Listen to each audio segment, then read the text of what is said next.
ওয়ালাইকুম আসসালাম ভাইয়া, শুনতে পাচ্ছেন? আপনার কথা আমি স্পষ্ট শুনতে পাচ্ছি ভাই। জি ভাই, আমিও স্পষ্টভাবে আপনার কথা শুনতে পাচ্ছি। Thank you. আমরা যদি কারো কোনো কোয়ারি না থাকে, 2-1 মিনিট পরেই আমরা ক্লাসটা শুরু করব। সো আপনাদের যদি কারো কোনো কোয়ারি থাকে একটু হ্যান্ড রেজ করবেন, না হয় আমরা ক্লাসটা 2 মিনিট পরেই শুরু করবো ইনশাল্লাহ। Thank you.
ভাইয়া আমরা ক্লাসটা মনে হয় শুরু করতে পারি ভাইয়া।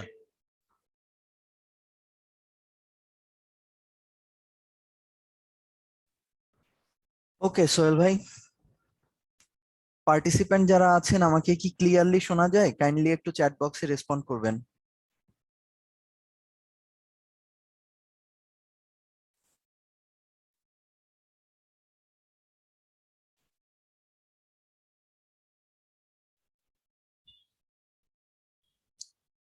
ওকে, thank you so much Nazifa and Maruf ভাই। আপনারা ভালো আছেন সবাই? সবাই কি শারীরিক এবং মানসিকভাবে সুস্থ এবং ভালো আছেন?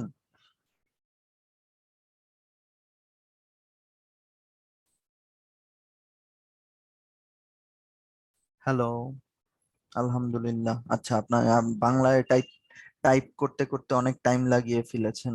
নাজিফা আপু বলছেন আমি কেমন আছি? জি আলহামদুলিল্লাহ ভালো আছি। জাহিদ ভাইয়া একটা কোয়েশ্চেন করেছেন, প্রবাবলি আমি একটু পড়ি। ইয়েস ভাই, we can hear you and we are fine. I have some questions from previous classes. A score of 70 or above will get you grade A. Which part of speech above is? আচ্ছা ভাই, আমি class ব্রেকে এটার জবাব দিচ্ছি। হ্যাঁ, আমার একটু কনসাসলি দেখে তারপরে অ্যান্সার দিতে হবে। আমি একটু টাইম নিচ্ছি। হ্যাঁ, এটা ক্লাস ব্রেকে আপনার কোয়েশ্চেনটা আপনি কিউ অ্যান্ড এ তে দেন, আমি দেখে দিব। ঠিক আছে? ওকে। আহ সো আমি যে স্ক্রিনটা শেয়ার করেছি এটা কি আপনারা দেখতে পাচ্ছেন?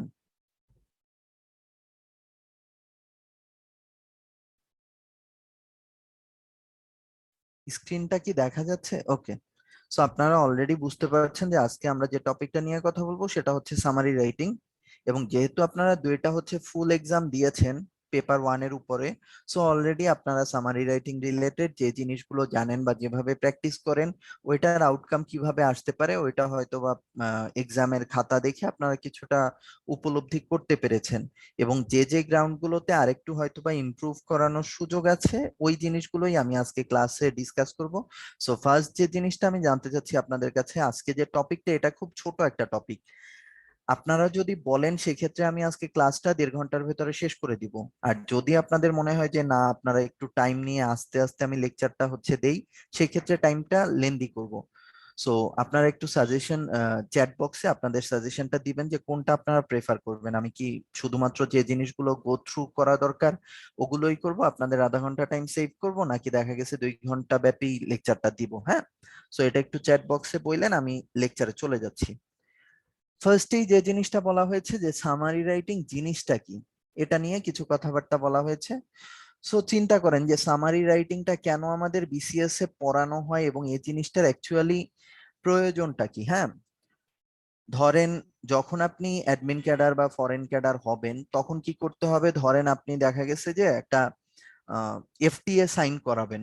ঠিক আছে, আপনি জয়েন করার পরে গিয়ে একটা ফরেন ট্রেড এগ্রিমেন্ট সাইন করা হবে। আমরা জানি যে অলরেডি পাইপলাইনে আছে, বাংলাদেশ অলরেডি ভুটানের সাথে এটা সাইন করেছে এবং আগামী 1.5 বছর থেকে 2 বছরের মধ্যে আমরা এটা নেপালের সাথেও সাইন করতে যাব যদি সবকিছু আমাদের অনুকূলে থাকে, এবং জাপানের সাথেও এটা সাইন করার ব্যাপারে পেপার অলমোস্ট ফাইনাল লেভেলে চলে গেছে।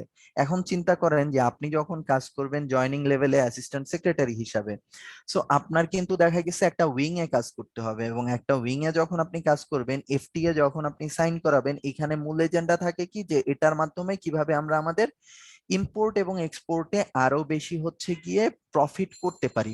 সো সেই ক্ষেত্রে আমাদের কিন্তু দেখতে হবে ওই ক্রিটিক্যাল জিনিসগুলো, যে জিনিসগুলো এফটিএ সাইনের ব্যাপারে অনেক বড় একটা ফ্যাক্টর হতে পারে। যেমন লাস্ট কাপল অফ মান্থস আগে যখন গিয়ে চায়না থেকে আমরা গিয়ে আপনার টিকা রিলেটেড একটা এগ্রিমেন্ট সাইন করি, তখন কি আমাদের অ্যাডমিনিস্ট্রেশনেরই একজন গিয়ে দেখা গেছে মুখ ফসকে একটা সেন্সিটিভ ইনফরমেশন পাস করে দিছিল, যেটার কারণে পরবর্তীতে তাকে ওএসডিও করা হয়েছিল।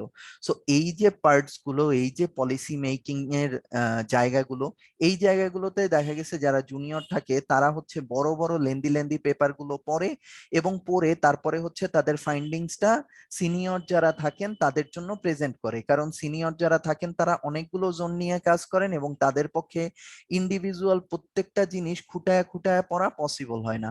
সো সামারি ভালোভাবে লিখতে পারাটা, এটা সার্ভিসে যাবার পরেও যদি আপনারা পারেন, সেক্ষেত্রে দেখা গেছে প্রমোশনের ক্ষেত্রে বা যে কোনো একটা ভালো দপ্তরে কাজ করার ক্ষেত্রেও আপনাদের জন্য অনেক বেশি একটা মানে কি বলে পজিটিভ একটা আম, গুণ হিসাবে গিয়ে উপস্থাপিত হতে পারে, যেটা অন্যদের থেকে আপনাকে ডিস্টিংটিভ একটা লুক দিবে আপনার সিনিয়রের কাছে। ওএসডিও কি? কাঞ্চি আপু, আমি আপনার কোয়েশ্চেনটা বুঝি নাই। ওএসডিও এটা কোন টপিক রিলেটেড, আপনি একটু মানে ডিটেইলে বললেন। হ্যাঁ, ওকে, আমি টপিকসে যাচ্ছি। সো সামারি জিনিসটার কি প্রয়োজনীয়তা এবং এটা দিয়ে বিসিএস এ অ্যাকচুয়ালি আপনাদের কাছ থেকে কোন জিনিসটা চেক করা হয়, এটার ব্যাপারে কি একটা ক্লিয়ার কাট আইডিয়া পাওয়া গেছে? যারা অডিয়েন্স আছেন বুঝতে পারলে প্লিজ বলেন।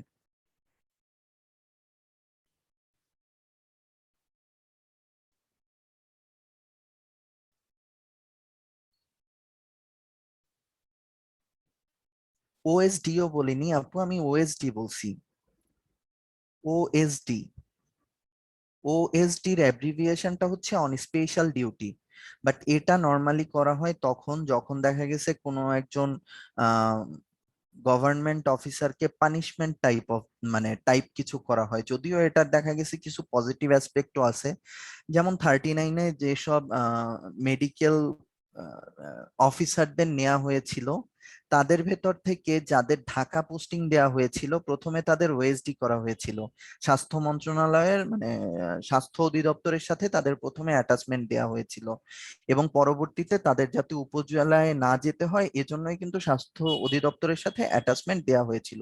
সো ওএসডিটা অন স্পেশাল ডিউটি বলা হয়, বাট বাংলাদেশের পার্সপেক্টিভে এটা কাইন্ড অফ একটা পানিশমেন্ট। হ্যাঁ, ক্লিয়ার কি কাঞ্চি আপু?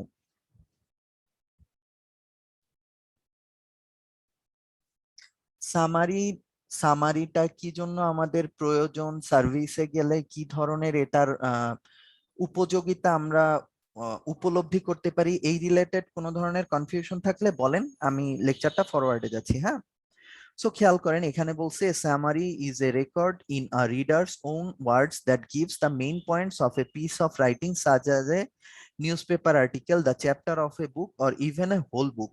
It is also it is also possible to summarize something that you have heard, such as lecture, or something that you have seen and heard, such as a movie. A summary omits details and doesn't include the reader's interpretation of the original. এই কথাটা খুব important.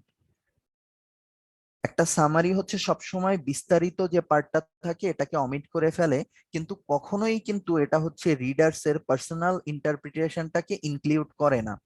So সবসময় আপনারা যখন summary লিখবেন এই জিনিসটা মাথায় রাখবেন যে এখানে আপনি কোনো ধরনের পার্সোনাল কোনো ইন্টারপ্রিটেশন, ধরেন একটা টপিক আপনি পড়তেছেন জলবায়ু রিলেটেড, এটা পড়তে গিয়ে আপনি প্রিভিয়াসলি জলবায়ু রিলেটেড কিছু একটা জানেন, ওইটাকে ওই প্যাসেজের সাথে ইনক্লুড করে নিজে কোনো ইন্টারপ্রিটেশনের মাধ্যমে সামারিতে কোনো কিছু অ্যাড করবেন না। মেহেদি ভাই একটা কথা বলছেন, ভাইয়া combined exam subject final exam কবে নাগাদ শুরু হবে? ভাইয়া এটা কিউ&এ তে সেন্ড করেন, সোহেল ভাইয়া এটার জবাব দিতে পারবেন, এটা আমার পক্ষে আসলে বলা পসিবল না। সাদ ভাই আপনি কোশ্চেন থাকলে ব্রেকে অথবা লাস্টে বললেন, হ্যাঁ হ্যান্ড রেজ করতেছেন যে। সো সামারিতে এই যে কথাটা বলা হয়েছে এটা হচ্ছে গিয়ে আপনি সবসময় ডিটেইলটা অ্যাভয়েড করবেন এবং পার্সোনাল কোনো ইন্টারপ্রিটেশন সামারি লেখার সময় হচ্ছে গিয়ে। নেক্সট বলছে কি পারপাস অফ এ সামারি, এটা আমি অলরেডি আপনাদের সাথে ডিসকাস করেছি যে যাদের হচ্ছে সাফিসিয়েন্ট টাইম নেই কিন্তু একটা জিনিস সম্পর্কে জানতে চাচ্ছে, অল্প সময়ের ভিতরে একটা সাইনোপসিস সম্পর্কে আইডিয়া পেতে যাচ্ছে, তারা কিন্তু সবসময় হচ্ছে কি আপনার কি করে সামারিটা পড়ে নেয়। যেমন ইদানিং হচ্ছে গিয়ে অনেক ইউটিউব চ্যানেল চলে আসছে, এখানে হচ্ছে গিয়ে আপনার মুভি এক্সপ্লেনেশন থাকে। এগুলো করে কি, ধরেন আপনি সামনে নভেম্বরে রিটেন দিতে যাচ্ছেন, আপনার হাতে এখন টাইম নেই টোটাল মুভি দেখার মতো, কিন্তু দেখা গেছে আপনি ডিসি এবং মার্ভেল কমিক্স এর ফ্যান, লোকির একটা মুভি চলে আসছে, এখন আপনার এটা নিয়ে খুব কিউরিওসিটি হয়ে গেছে যে এটা আমার দেখতেই হবে।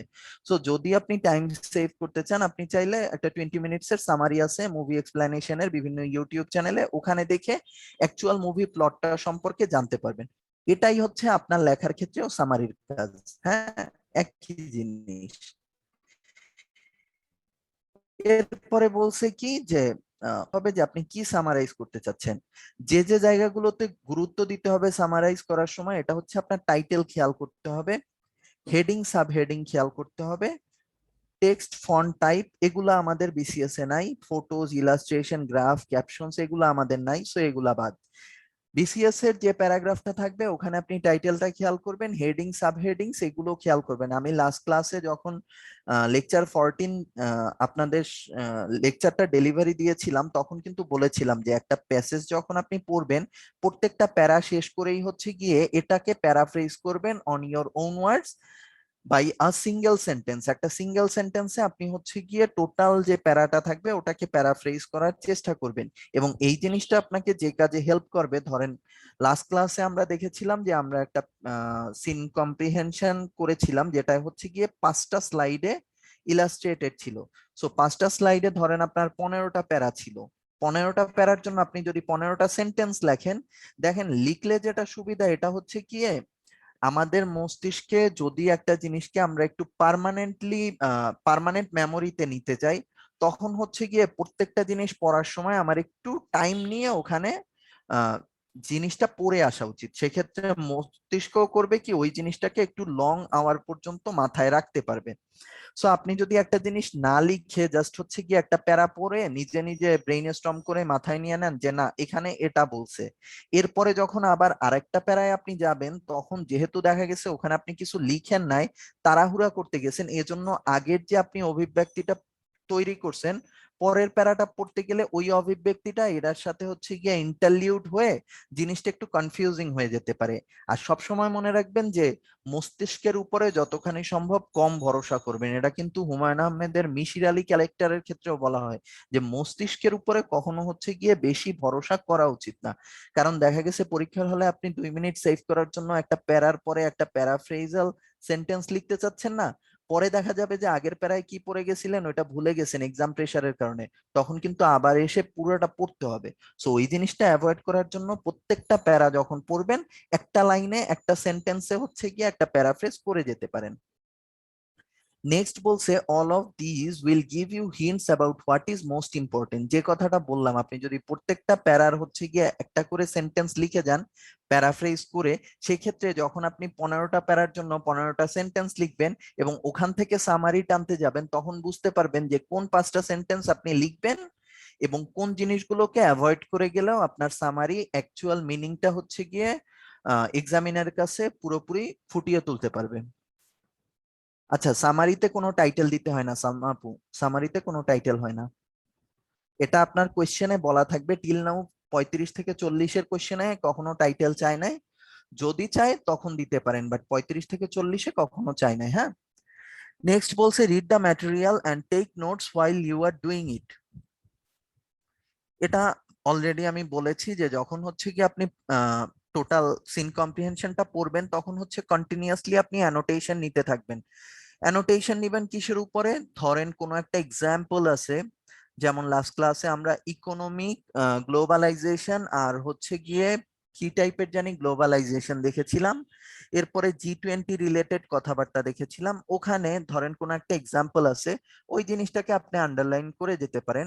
ইন্ডিভিজুয়ালি কোনো একটা স্পেসিফিক ওয়ার্ড আছে যেটা কানেক্টরের কাজ করতেছে, যেমন লাস্ট ক্লাসে বলেছিলাম নেভার দিলেস, দেয়ার ফর, এই জিনিসগুলো আপনার অথরের ভাব বোঝার জন্য অনেক বেশি ইম্পর্টেন্ট। তো ওই জিনিসগুলোকে আপনি হাইলাইট করে যাবেন যাতে আপনি মিনিংটা খুব তাড়াতাড়ি ধরতে পারেন। আমি এখন পর্যন্ত যে জিনিস বলতেছি এটা কি ধরতে কোনো প্রবলেম হচ্ছে, বা আমি কি লেকচারটা খুব ফাস্ট দিচ্ছি? যদি কারো কোনো ধরনের কনফিউশন থাকে তাহলে প্লিজ বলুন। An outline of what you are going to write about.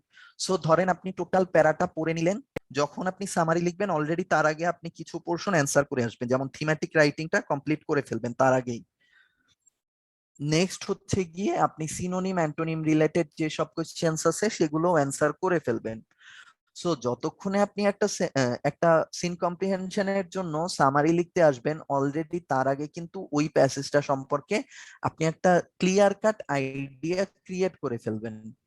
So তখন হচ্ছে গিয়ে কি বলা হয়েছে যে একটা আউটলাইন তৈরি করবেন যে আপনি কি লিখতে যাবেন।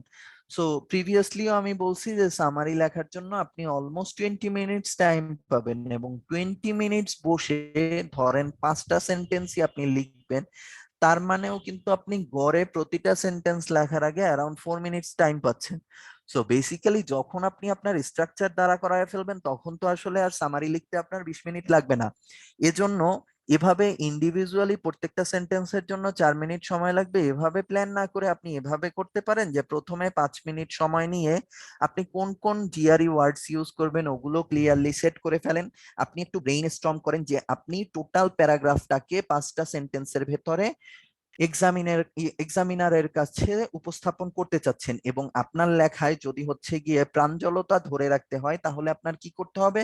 প্রথমত যেহেতু আপনি 5টা সেন্টেন্স লিখবেন, আপনি মানে মোটামুটি শিওর থাকেন যে এখানে আপনি ইউজ করবেন কমপ্লেক্স এবং কম্পাউন্ড, এই দুইটা স্ট্রাকচারের সেন্টেন্স। এখানে তো আর আপনি সিম্পল সেন্টেন্স লিখবেন না, তাই না? সো এই ধরনের সেন্টেন্স কনস্ট্রাকশনে গিয়ে কোনো ধরনের ড্যাংলিং মডিফায়ার রিলেটেড প্রবলেম হচ্ছে কিনা, কোনো ধরনের গ্রামাটিক্যাল ইরর হচ্ছে কিনা, প্যারালালিজমটা ঠিকভাবে মেইনটেইন করা যাচ্ছে কিনা, এবং এই যে কমপ্লেক্স এবং কম্পাউন্ডেড যে সেন্টেন্স স্ট্রাকচার গুলো করবেন এখানে মানে মোস্ট অফ দা টাইম হচ্ছে লজিক্যাল প্রোনাউন রেফারেন্সেও প্রবলেম হয়। সো এই জিনিসগুলোকে বারংবার মাথায় রেখে তারপরে হচ্ছে খুব সুন্দর সুন্দর সেন্টেন্স ক্রিয়েট করে আপনি হচ্ছে গিয়ে আপনার সামারিটা লিখতে পারেন। এবং মনে রাখবেন একটা জিনিস যে সামারি লেখার সময় কোনোভাবে জানি লেখার ভেতরে কোনো ধরনের কাটাকাটি না হয়। এর পাশাপাশি আরো একটা জিনিস ইম্পর্টেন্ট, সেটা হচ্ছে গিয়ে পাংচুয়েশন। যেহেতু আপনি কমপ্লেক্স অ্যান্ড ঝেড়ে ফেলে যখন আপনার মাথায় ক্লিয়ার কাট আইডিয়া আসবে যে আপনি 5টা সেন্টেন্স দাঁড়া করিয়ে ফেলেছেন, যার মাধ্যমে সম্পূর্ণ সম্পূর্ণ যে সিন কম্প্রিহেনশনটা আপনি পড়েছেন বা আনসিন কম্প্রিহেনশনটা পড়েছেন, ওইটার জিসটা আপনি হচ্ছে উপস্থাপন করতে সক্ষম। যখন এরকমের একটা ক্লিয়ার পিকচার আপনার মাথায় আসবে, তখনই কিন্তু আপনি আপনার কলম চালানো শুরু করবেন। আমার কথাটা কি ক্লিয়ার হয়েছে? কারো কোনো কনফিউশন থাকলে বলেন। আমি নেক্সট স্লাইডে যাচ্ছি। ফার্স্টই যে জিনিসটা লাগবে, আমি অলরেডি বলেছি আপনাদের, যে মেইন আইডিয়াটা আপনাদের অলরেডি যখন আপনি থিমেটিক রাইটিংটা পড়বেন লিখবেন, তখন হচ্ছে গিয়ে টোটাল কম্প্রিহেনশনের মেইন আইডিয়াটা আপনাদের মানে মস্তিষ্কে আস্তে আস্তে একটা কমপ্লিট পিকচারে রূপান্তরিত হবে। এবং যখন আপনি মেইন আইডিয়াটা পেয়ে যাবেন, তখন কিন্তু সামারিটা লেখা আপনাদের জন্য অনেক ইজি হয়ে যাবে। হ্যাঁ, অয়ন ভাই একটা কথা বলছেন, খাতার পেছনে রাফ করা যাবে ভাইয়া? হ্যাঁ, খাতার পেছনে রাফ করা যাবে অয়ন ভাই, প্রবলেম নাই।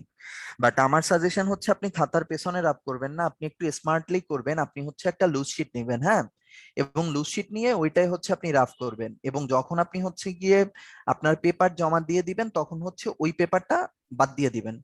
ওইটা যদি আপনি বাদ দিয়ে দেন, সেক্ষেত্রে কোনো টিচার আপনাকে কোয়েশ্চেন করতে পারবে না। আপনি বলবেন যে আপনি ওটা রাফ করেছেন। ওটা নিয়ে যদি তারা দেখা গেছে আপনারা প্যারা দেয়, বলবেন যে এটা আমি রাফ করেছি, এটা কাটাকাটি হয়েছে স্যার, এটা আমি মানে ইনক্লুড করব না। আপনি কেটে দিলেই হবে, এটা নিয়ে ঝামেলা করে না। তারপরও আসলে বিসিএস এর মানে যে সেন্টার গুলো পড়ে, অনেক জায়গায় স্কুলে পড়ে, তো সো স্কুল টিচাররা একটু বেশি মানে রিজিড হয়। তো আপনি আপনার বিনয় থেকে আমার ধারণায় এটা মানে অ্যাভয়েড করতে পারবেন। সাদ ভাই একটা কথা বলছেন যে স্টার্টিংটা কিভাবে করা যায়। ভাইয়া, স্টার্টিংটা এমন ভাবে করবেন যাতে হচ্ছে টোটাল যে সামারিটা আপনি লিখবেন নেক্সট পার্ট গুলোতে, সেটা টোটাল একটা রিফ্লেকশন ফার্স্ট সেন্টেন্সে উঠে আসবে। অর্থাৎ প্রথম সেন্টেন্সটা পড়েই আপনি টোটাল সামারিতে যে কথাগুলো বলতে চাচ্ছেন তার 75% ক্লারিফিকেশন করে ফেলবেন প্রথম সেন্টেন্সের মাধ্যমে। হ্যাঁ, আপনারা একটু হোল্ড করেন, আমাকে 10টা সেকেন্ড সময় দেন।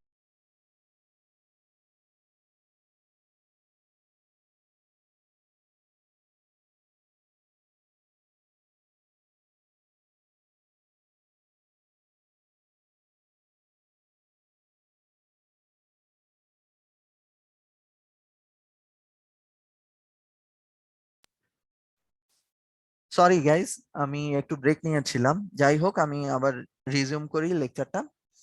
সো মেইন আইডিয়াটা আমি কি বলতেছিলাম, যে ফার্স্ট সেন্টেন্সটা কিভাবে হচ্ছে গিয়ে আমি এস্টাবলিশ করব। ফার্স্ট সেন্টেন্সটা আমি কিভাবে এস্টাবলিশ করব, এটা ডিপেন্ড করে হচ্ছে গিয়ে যে টোটাল সেন্টেন্সের যে ব্যাপারগুলো আছে, মানে টোটাল প্যাসেজটায় আমি যে জিনিসটা উপস্থাপন করতে চাই, সেই জিনিসটাই হচ্ছে আমাদের ফার্স্ট সেন্টেন্সে উঠে আসবে। হ্যাঁ, এবং পরবর্তী সেন্টেন্স গুলোতে আমি ফার্স্ট সেন্টেন্সে যে জিনিসটার হচ্ছে কি একটা আবছা আইডিয়া দিতে পারবো, ওই জিনিসটাকেই হচ্ছে সম্পূর্ণ রূপে রূপে ক্লিয়ার করব আমি নেক্সট সেন্টেন্স গুলোর মাধ্যমে। হ্যাঁ, সো এটাই বলা হয়েছে যে আপনি সর্বপ্রথম হচ্ছে গিয়ে মেইন আইডিয়াটা সামারির বোঝার চেষ্টা করবেন এবং পরবর্তীতে পরবর্তী পোর্শন গুলা ক্লিয়ার করার চেষ্টা করবেন। নেক্সটে বলছে যে বি কনসাইস, এটা আমি অলরেডি বলে ফেলেছি এবং আপনারা যেহেতু রিটার্ন দিবেন এই জিনিসটার ব্যাপারে আপনারা অলরেডি ক্লিয়ার। কনসাইস বলতে আপনাকে যে জিনিসটা বারংবার নিষেধ করা হয়েছে, এটা হচ্ছে আপনি খেয়াল করেন যে আপনি কোনো ধরনের প্যাসেজ থেকে ডিরেক্ট এক্সাম্পল তুলে দিবেন না। ধরেন আপনার প্যাসেজে একটা আহ, জিনিসকে ইলাস্ট্রেট করার জন্য কোনো একটা এক্সাম্পল দেওয়া হয়েছে, আপনি কোনোভাবেই ওই এক্সাম্পলটা হুবহু আবার আপনাদের সামারির ভেতরে ফুটিয়ে তুলবেন না। আমিনুল ভাই একটা কথা বলছেন যে ভাই লাস্ট ইংলিশ এক্সামে উত্তরণ থেকে খাতা দেখার সময় বলছে আমার সেন্টেন্স মেকিং খুবই পুয়ার। ভাই কিভাবে সেন্টেন্সে ভ্যারাইটি আনতে পারি? আমিনুল ভাই, আমি এই স্লাইডের পার্টটা শেষ করে আপনার কোশ্চেনটার অ্যান্সার দিচ্ছি। হ্যাঁ, সো যেটা বলতেছিলাম যে যখন আপনি হচ্ছে গিয়ে কম্প্রিহেনশনটা পড়বেন, তখন ওটার ভেতরে কোনো ডিরেক্ট ডেটা থাকতে পারে, চার্ট থাকতে পারে, স্ট্যাটিস্টিক্যাল ইনফরমেশন থাকতে পারে, বা কোনো একটা এক্সাম্পল থাকতে পারে, এটা হুবহু কখনোই তুলে দিবেন না। হ্যাঁ, ঠিক আছে।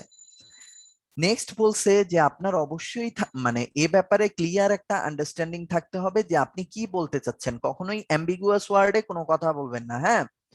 এবং একটা জিনিস মনে রাখবেন যে হয়তোবা আপনার ফার্স্ট চয়েস হচ্ছে গিয়ে ফরেন, বিসিএস 41-এ হয়তোবা আপনার ফার্স্ট চয়েস ফরেন, কিন্তু ফরেন ফার্স্ট চয়েস হওয়ার কারণে আপনি আবার সবসময় ওই যে লেখার ভেতর বা কথার ভেতরে অ্যাম্বিগুইটি উপস্থাপন করতে গিয়ে সামারির ভেতরেও এমন কিছু বললেন না যাতে এক্সামিনার পড়ে আপনার স্ট্যান্ডসটা ধরতে না পারে, হ্যাঁ।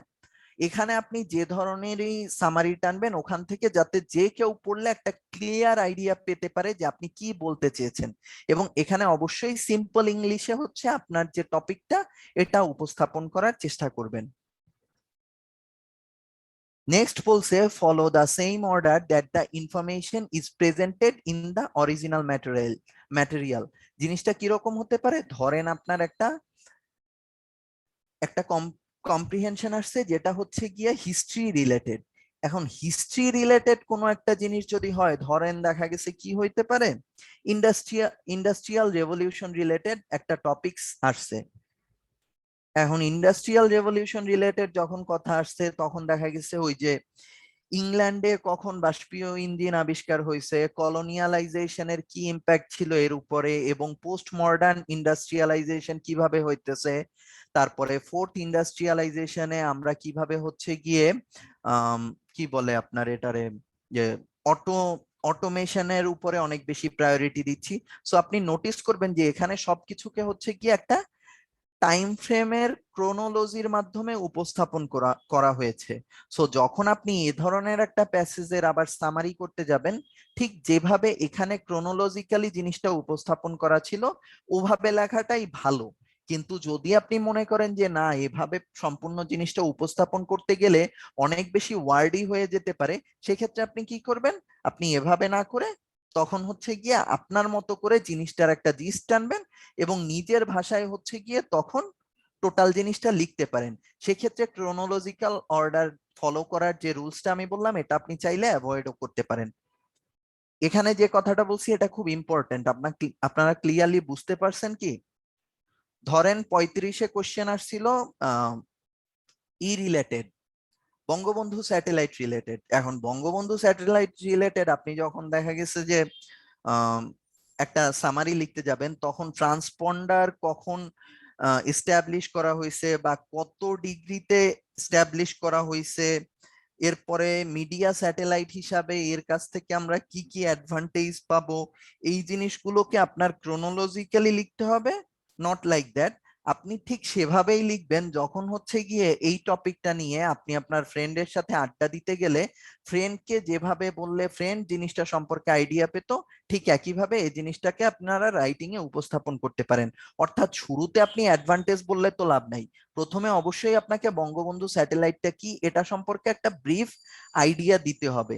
সো এমন ভাবে হচ্ছে গিয়ে জিনিসটা বলবেন যাতে প্রথম সেন্টেন্সের পরেই সেকেন্ড সেন্টেন্সটা গ্রহণযোগ্যতা পায়, কখনোই আবার এটাকে উল্টা করে ফেলেন না। আমার কথাটা কি বোঝা গেছে?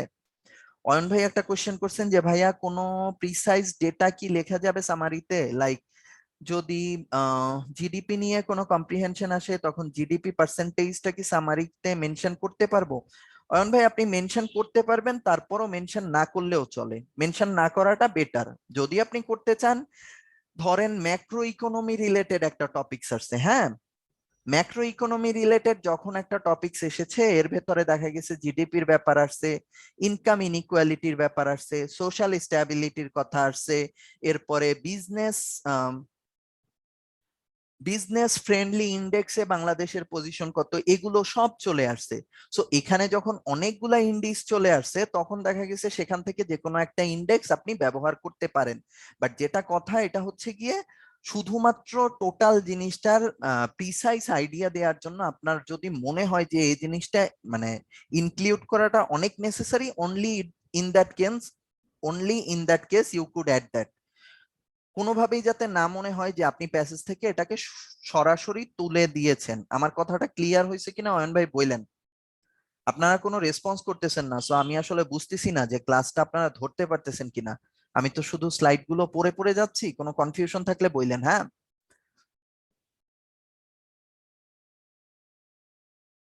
নেক্সটে যাচ্ছি। নেক্সটে প্যারাফ্রেজ রিলেটেড কথা বলছে, এটাও আমি অলরেডি বলছি, আপনারা একটু পড়ে নেন স্লাইডটা, আমি টাইম দিচ্ছি। হ্যাঁ,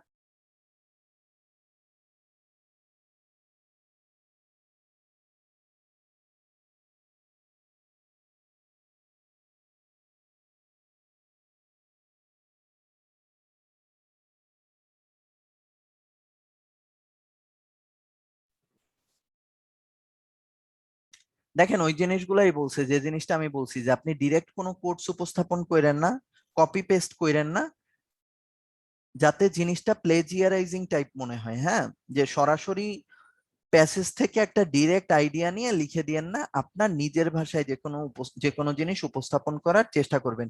এবং এখানে একটা ক্যাচ আছে, এটা হচ্ছে গিয়ে সামারি ভালো লেখার জন্য সব থেকে ইম্পর্টেন্ট জিনিস হচ্ছে, সামারিটা আপনি যখন লিখতে যাবেন তখন আবার হচ্ছে গিয়ে কম্প্রিহেনশনটা পড়বেন না। অর্থাৎ কম্প্রিহেনশন প্রিভিয়াসলি থিমেটিক রাইটিং এর জন্য যতটুকু পড়ে ফেলছেন ওইটাই এনাফ। সামারি লেখার সময় পুনরায় গিয়ে আপনি কম্প্রিহেনশন পড়ার চেষ্টা করবেন না।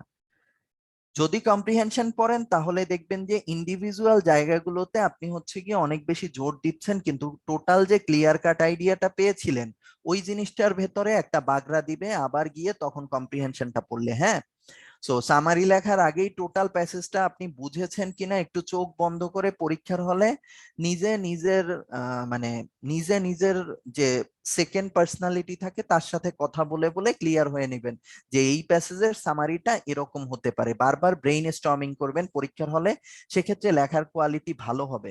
মেহেদি ভাইয়া একটা কথা বলছেন যে ভাইয়া ধরেন গ্লোবাল ওয়ার্মিং নিয়ে একটা প্যাসেজ আসে যেখানে মেইন ফোকাসটা হলো ফ্লাড রিলেটেড ইস্যু। এখন আমি সামারিতে কি গ্লোবাল ওয়ার্মিং এর আরো যেসব আছে লাইক স্টর্ম বা আদার কিছু, এগুলো কি আনতে পারবো?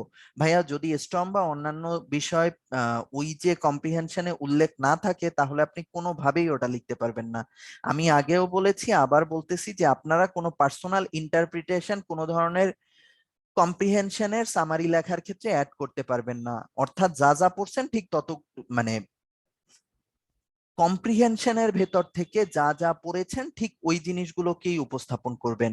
এর আগে গ্লোবাল ওয়ার্মিং রিলেটেড যেসব পড়া আপনি পড়ছেন, ধরেন গ্রেটা থুনবার্গের কথা পড়ছেন, বা নেদারল্যান্ড কিভাবে হচ্ছে গিয়ে এই মানে ফ্লাড রিলেটেড প্রবলেমস গুলা সলভ করছে, এটা আবার আপনি বাংলাদেশের ডেল্টা প্ল্যান লিখতে গিয়ে লিখে দিয়ে আইসেন না, যদি না ওই কম্প্রিহেনশনে নেদারল্যান্ডের পলিসি রিলেটেড কোনো কথা থাকে। মেহেদি ভাই ব্যাপারটা ক্লিয়ার হয়েছে কিনা বলেন। নেক্সট যে কথাটা বলছে এটা হচ্ছে সামারিতে ম্যাক্সিমাম মার্কস পাওয়ার জন্য যেটা সব থেকে বেশি ইম্পর্টেন্ট। দেখেন ভাইয়া, ইংলিশে ভালো করার জন্য ফার্স্ট যে জিনিসটা প্রয়োজন, বা যে কোনো ল্যাঙ্গুয়েজে ভালো করার জন্য ফার্স্ট যে জিনিসটা প্রয়োজন, এটা হচ্ছে দুইটা জিনিসের দিকে খেয়াল দেওয়ার কথা আমি বারবার বলি। একটা হচ্ছে স্পেলিং, আর আরেকটা হচ্ছে গিয়ে কমন গ্রামার। এই দুইটা জায়গায় যখন দেখা গেছে আপনারা ভালো করে ফেলবেন, তারপরে যে জিনিসটা সব থেকে বেশি ইম্পর্টেন্ট সেটা হচ্ছে হুমায়ুন আহমেদ হতে হবে। হুমায়ুন আহমেদ হতে হলে কি করতে হবে? আপনি যে সামারিটা লিখছেন এটা পড়ে অডিয়েন্সের যাতে অনেক বেশি সুদিং লাগে। হ্যাঁ, এটা যখন পড়তে নিবে সে যাতে এটা পড়ে তার একটু খাপছাড়া খাপছাড়া না লাগে, এই টোটাল জিনিসটাকে যাতে সন্নিবেশিত হয়ে একসাথে একটা মানে গুড রিড হিসাবে তার কাছ থেকে একটা ফিডব্যাক আসে, ওইভাবে আপনি লেখার চেষ্টা করবেন। হ্যাঁ, সো এই জিনিসটা, এই যে মেক শিওর ইট ফ্লোজ, এই জিনিসটা ওভার দ্য নাইট হয় না। এবং এই জিনিসটাকে আপনি যদি দেখা গেছে যে পারফরমেন্স ইমপ্রুভ করার ক্ষেত্রে একটা প্যারামিটার হিসাবে বিবেচনা করেন, তাহলে অবশ্যই পরীক্ষার হলে যেটা করবেন এটা হচ্ছে ব্রেইন স্টর্মিং করবেন। আমরা একটা কথা শুনি না যে রাইটারদের হচ্ছে গিয়ে মাঝে মাঝে আপনার একটা ডিজিজ দেখা যায়, এটারে বলে হচ্ছে গিয়ে রাইটার্স ব্লক বলে, যদি আমি ভুল না বলে থাকি, এটা আমি ভুল বলতে পারি, আপনারা একটু ফিডব্যাক দিয়েন।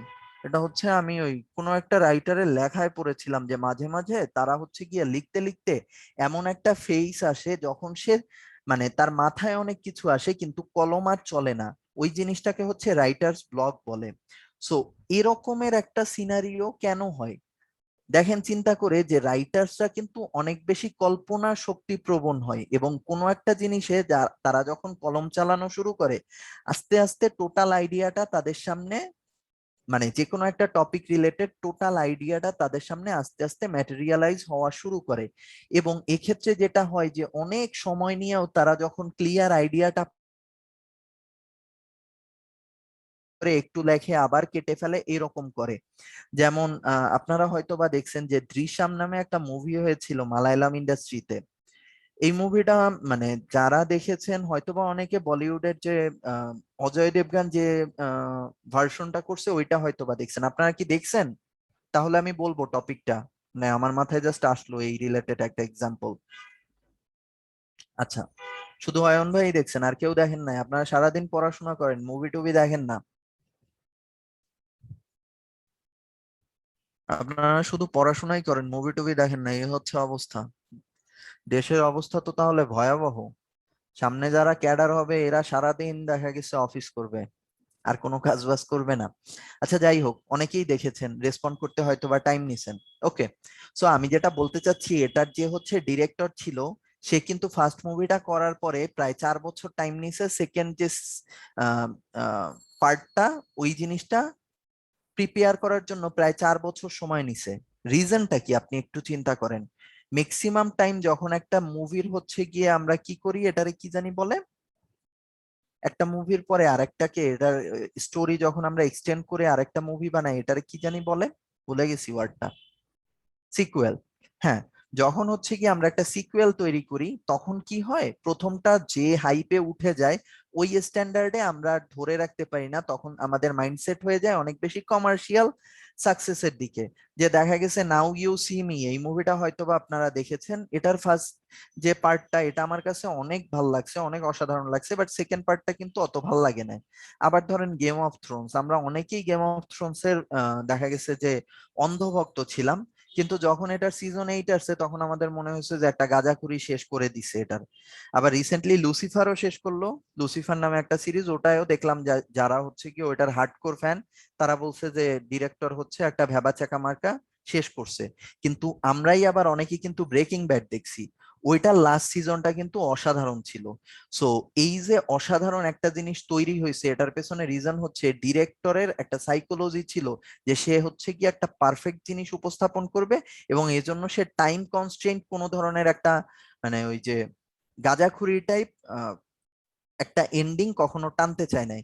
সো বুঝতেই পারতেছেন যে দৃশ্যমের সেকেন্ড যে পার্টটা, আমি জানি না আপনারা দেখেছেন কিনা, দেখলে আপনাদের অনেক ভালো লাগবে। মানে ফার্স্ট এরটা যে স্ট্যান্ডার্ডে ছিল, সেকেন্ডটা তার থেকে কোনো অংশে কম হয় নাই, রেদার বেশি হয়েছে। সো এই জিনিসটা সে কিন্তু ধরে রাখার জন্যই 4 বছর সময় নিছে। সো একইভাবে আপনারা যখন পরীক্ষার হলে সামারি লিখতে যাবেন, আপনাদের মনে হবে যে সামারির 5টা সেন্টেন্স লেখার জন্য আমার 20 মিনিট টাইম ইনভেস্ট করার কি দরকার, বাট একটা জিনিস মনে রাখেন যে এই কোশ্চেনটার ওয়েটেজ কিন্তু 20 মার্কস, এবং এটা ভালো লিখলে 14-15 তোলাও সম্ভব। সো এখানে একটু ব্রেইন স্টর্মিং করে বেশি টাইম ইনভেস্ট করা আপনাদের জন্য কিন্তু অনেক প্রফিটেবল হতে পারে। আমি যে জিনিসটা বললাম এটা বুঝছেন তো? অনেক সময় নেন, ব্রেইন স্টর্মিং করেন, আস্তে আস্তে লেখেন। এটা মানে ইংলিশে যেমন সামারির ক্ষেত্রে এটা প্রযোজ্য, বাংলায় সারাংশের ক্ষেত্রেও প্রযোজ্য। একটু সময় নেন, আস্তে আস্তে লেখেন, এবং এখান থেকে একটা ভালো নাম্বার বের করে আনা সম্ভব। নেক্সটে যাই। এখানে বলছে যে avoid looking at the original material when you are writing. এটা আমি অলরেডি বলে ফেলছি, যে যখন আপনি হচ্ছে গিয়ে সামারি লেখার জন্য মেন্টাল প্রিপারেশন নিয়ে ফেলবেন তখন প্লিজ আর হচ্ছে গিয়া অরিজিনাল কম্প্রিহেনশনটা পড়তে যায়েন না। সেক্ষেত্রে আপনার যে কি বলে রাইটার সুলভ যে সত্তাটা আছে সেটা হচ্ছে গিয়ে বাধাপ্রাপ্ত হবে। যে জিনিসটা হবে সেটা হচ্ছে গিয়ে আপনি ওই অরিজিনাল লেখাটা দেখে ওই জিনিসটারই হচ্ছে প্যারাফ্রেজ করে টু সাম এক্সটেন্ট হচ্ছে গিয়ে একটা কপি পেস্ট টাইপ লেখা লিখে ফেলবেন। কিন্তু যদি আপনি দেখা গেছে থিমেটিক রাইটিং এর কোশ্চেন গুলা লেখার পরে যে একটা ক্লিয়ার কাট আইডিয়া পেয়ে যাচ্ছেন, ওই জিনিসটাকেই উপস্থাপন করতে চান আপনাদের সামারি লেখার ক্ষেত্রে, সেই ক্ষেত্রে সামারি লেখার পূর্বে কোনোভাবেই আর কম্প্রিহেনশনটা পড়বেন না। নেক্সট বলছে বি অবজেক্টিভ। অবজেক্টিভ বলার মানে বলে কি বোঝানো হয়েছে এখানে, যে আপনার অপিনিয়নটা কখনোই আপনি একটা সামারিতে উপস্থাপন করবেন না।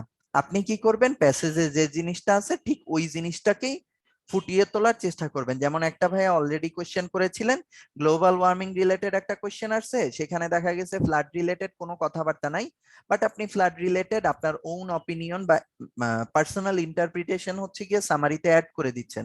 এটা একটা রং অ্যাপ্রোচ, এটা কখনোই করা যাবে না। হ্যাঁ, অনেক বেশি অবজেক্টিভ থাকতে হবে। কম্প্রিহেনশনে যে জিনিসগুলো বলছে ঠিক ওই জিনিসগুলো নিয়ে আমরা আলোচনা করব। নেক্সট বলছে ফরম্যাটটা কিরকম হওয়া উচিত। সো প্রথমত এটা একটা প্যারাই লিখবেন, এখানে আপনি 3টা প্যারা করার কোনো সুযোগ নাই, একটা প্যারায় অবশ্যই এটা লিখবেন। হ্যাঁ, এখানে একটা ইন্ট্রোডাক্টরি সেন্টেন্স লিখবেন, যে ইন্ট্রোডাক্টরি সেন্টেন্সটা হচ্ছে গিয়ে আপনি যে কম্প্রিহেনশনটা পড়েছেন ওইটার একটা ডিটেইল আইডিয়া দিবে। ওটার টেক্সট টাইটেল এবং মেইন পয়েন্টটা হচ্ছে গিয়ে যাতে ইন্ট্রোডাক্টরি সেন্টেন্সটা দেখলেই আপনি বুঝতে পারেন। এরপরে বলছে যে এটা আপনি নিজের ভাষায় লিখবেন, এটা তো বলে আসছি। এরপরে বলছে summary contains only the ideas of the original text, এটাও বলে ফেলছি যে আপনার অবজেক্টিভ হতে হবে, প্রিভিয়াস কোনো আইডিয়া এখানে অ্যাড করতে পারবেন না। বলছে identify in order the significant subclaims the author uses to defend the main point. অর্থাৎ অথর যদি হচ্ছে গিয়ে তার যে ভিউ পয়েন্টটা আছে ওই জিনিসটাকে ডিফেন্ড করার জন্য কোনো ধরনের ক্লেম করে থাকে প্যাসেজের ভেতরে, সেই জিনিসটা অবশ্যই আপনারা হচ্ছে সামারিতেও ফুটিয়ে তুলতে পারেন। যেমন ধরেন সে দেখা গেছে যে গ্লোবাল ওয়ার্মিং রিলেটেড একটা ইস্যুতে সে একটা এক্সাম্পল দিছে যে কারেন্টলি পৃথিবীতে কোন স্ট্যান্ডার্ডে হচ্ছে গিয়ে সমুদ্রের উচ্চতা বৃদ্ধি পাচ্ছে। এখন আপনি সরাসরি তার কোটেশনটা উদ্ধরণ চিহ্নের ভেতরে আটকে সামারিতে দেওয়ার দরকার নাই, বাট আপনি হচ্ছে গিয়ে এটাকে ইনডিরেক্ট স্পিচের মাধ্যমে মানে ন্যারেশন করে হচ্ছে গিয়ে আপনার ভাষায় ছোট করে ব্যাপারটা উপস্থাপন করে দিতে পারেন। আমি কিন্তু তারে আবার ওই যে ইনডিরেক্ট স্পিচটা ডিরেক্ট স্পিচ বলে উপস্থাপন করতে বলি নাই, আমি শুধু বলছি যে ওখানে সে যে ক্লেমটা করছে, যে জিনিসটা তার ভিউ পয়েন্টটাকে আরো বেশি স্ট্রেংথ দিছে, সেই জিনিসটাকে আপনি আপনার ভাষায় মানে অথরের রেফারেন্স দিয়ে বলে দিতে পারেন।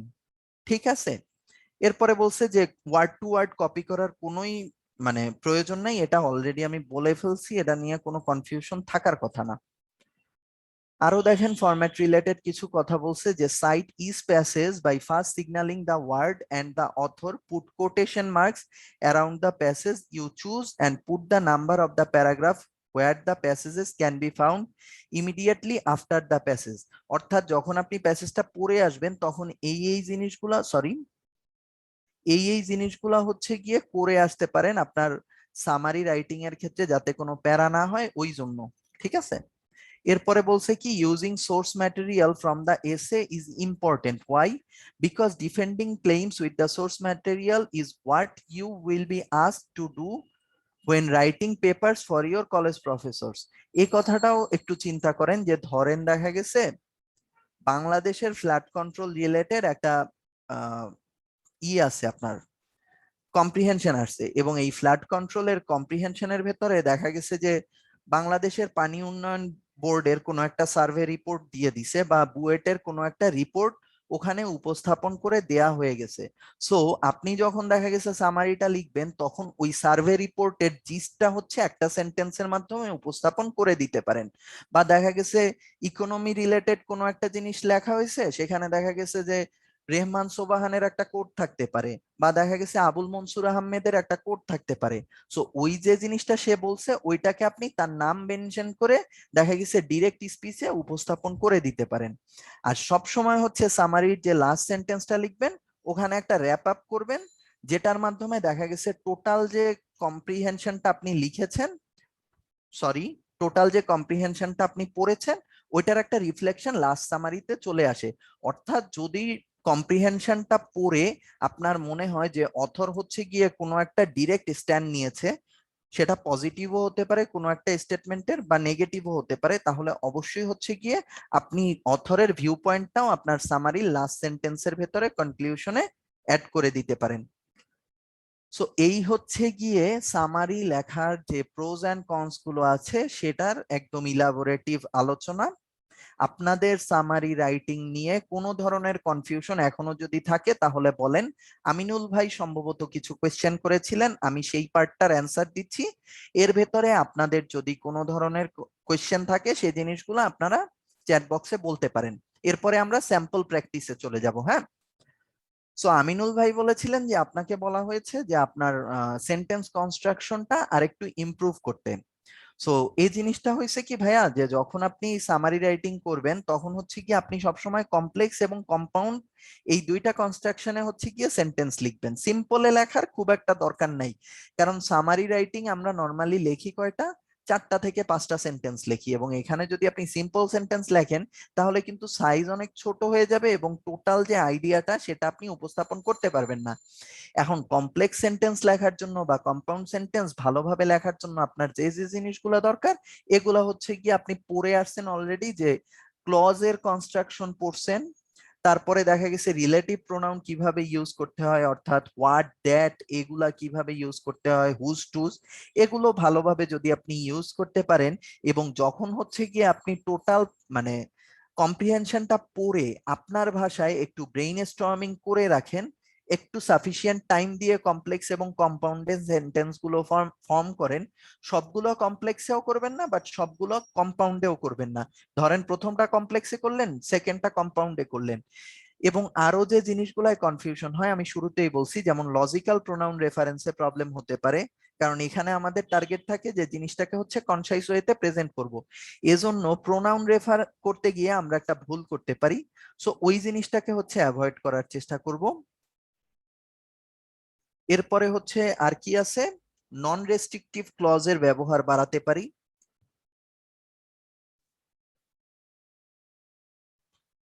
এরপরে ধরেন প্যাসেজের ভেতরে একটা ওয়ার্ড আছে প্রোলিটারিয়ান, এই জিনিসটারে আপনি যদি দেখা গেছে আপনার টার্গেট কি যে আপনি সহজ ভাষায় উপস্থাপন করবেন, সো এই জিনিসটাকে আপনি লিখবেন এমন একটা সহজ ওয়ার্ডে যে জিনিসটা যে কেউ পড়লে বুঝতে পারে। সো প্রোলেটারিয়ানের একটা সহজ সিনোনিম কি হইতে পারে বলেন?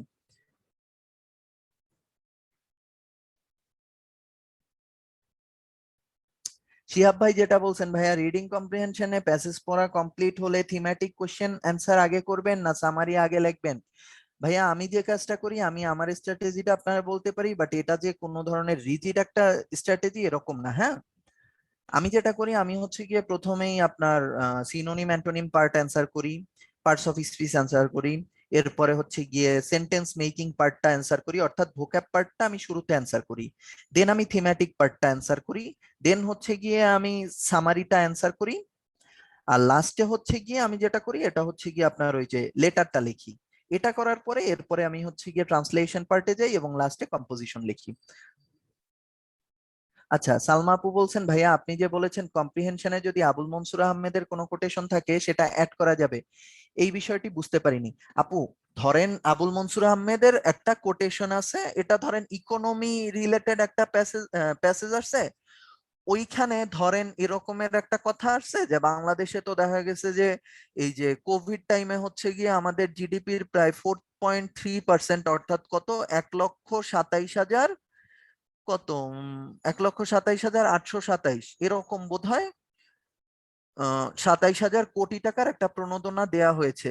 আমি যদি ভুল না বলি 23টা প্যাকেজের মাধ্যমে 1,27,827 কোটি টাকার একটা প্যাকেজ দেয়া হয়েছে, এবং এরকম একটা স্ট্যাটিস্টিক্যাল ডাটা হয়তো বা দিয়ে দিছে। এখন এটা রিলেটেড কি প্রবলেম হইতে পারে, এটা নিয়ে ধরেন দেখা গেছে যে আবুল মনসুর আহমেদ করে একজন ইকোনমিস্ট আছে বাংলাদেশে, এই লোক বলল যে এই টাকাটা কি হবে, এই টাকাটা হচ্ছে গিয়ে যারা বড় বড় শিল্প প্রতিষ্ঠানের ওনার আছে তারা হচ্ছে গিয়ে এখান থেকে লোন নিয়ে নিবে, যেহেতু এখানের ইন্টারেস্ট রেটে গভর্নমেন্ট 4% সাবসিডি দিবে, এবং এসএমইর জন্য যে বাজেটটা আছে ধরেন 10,000 কোটি টাকা, এই 10,000 কোটি টাকা ব্যাংকগুলা ডিসবার্স করবে না, এবং তার ফলে কি হবে, গভর্নমেন্ট এসএমই খাতকে রক্ষা করার জন্য যে স্ট্যান্ডটা নিছে তার অ্যাকচুয়াল টার্গেটটা কমপ্লিট হবে না, রেদার কি হবে, পাবলিকের ভেতরে ইনকাম ইনইকুয়ালিটিটা আরো বেশি বেড়ে যাবে, এবং ডেপ্টরের যারা আছে এরা হচ্ছে গিয়ে মানে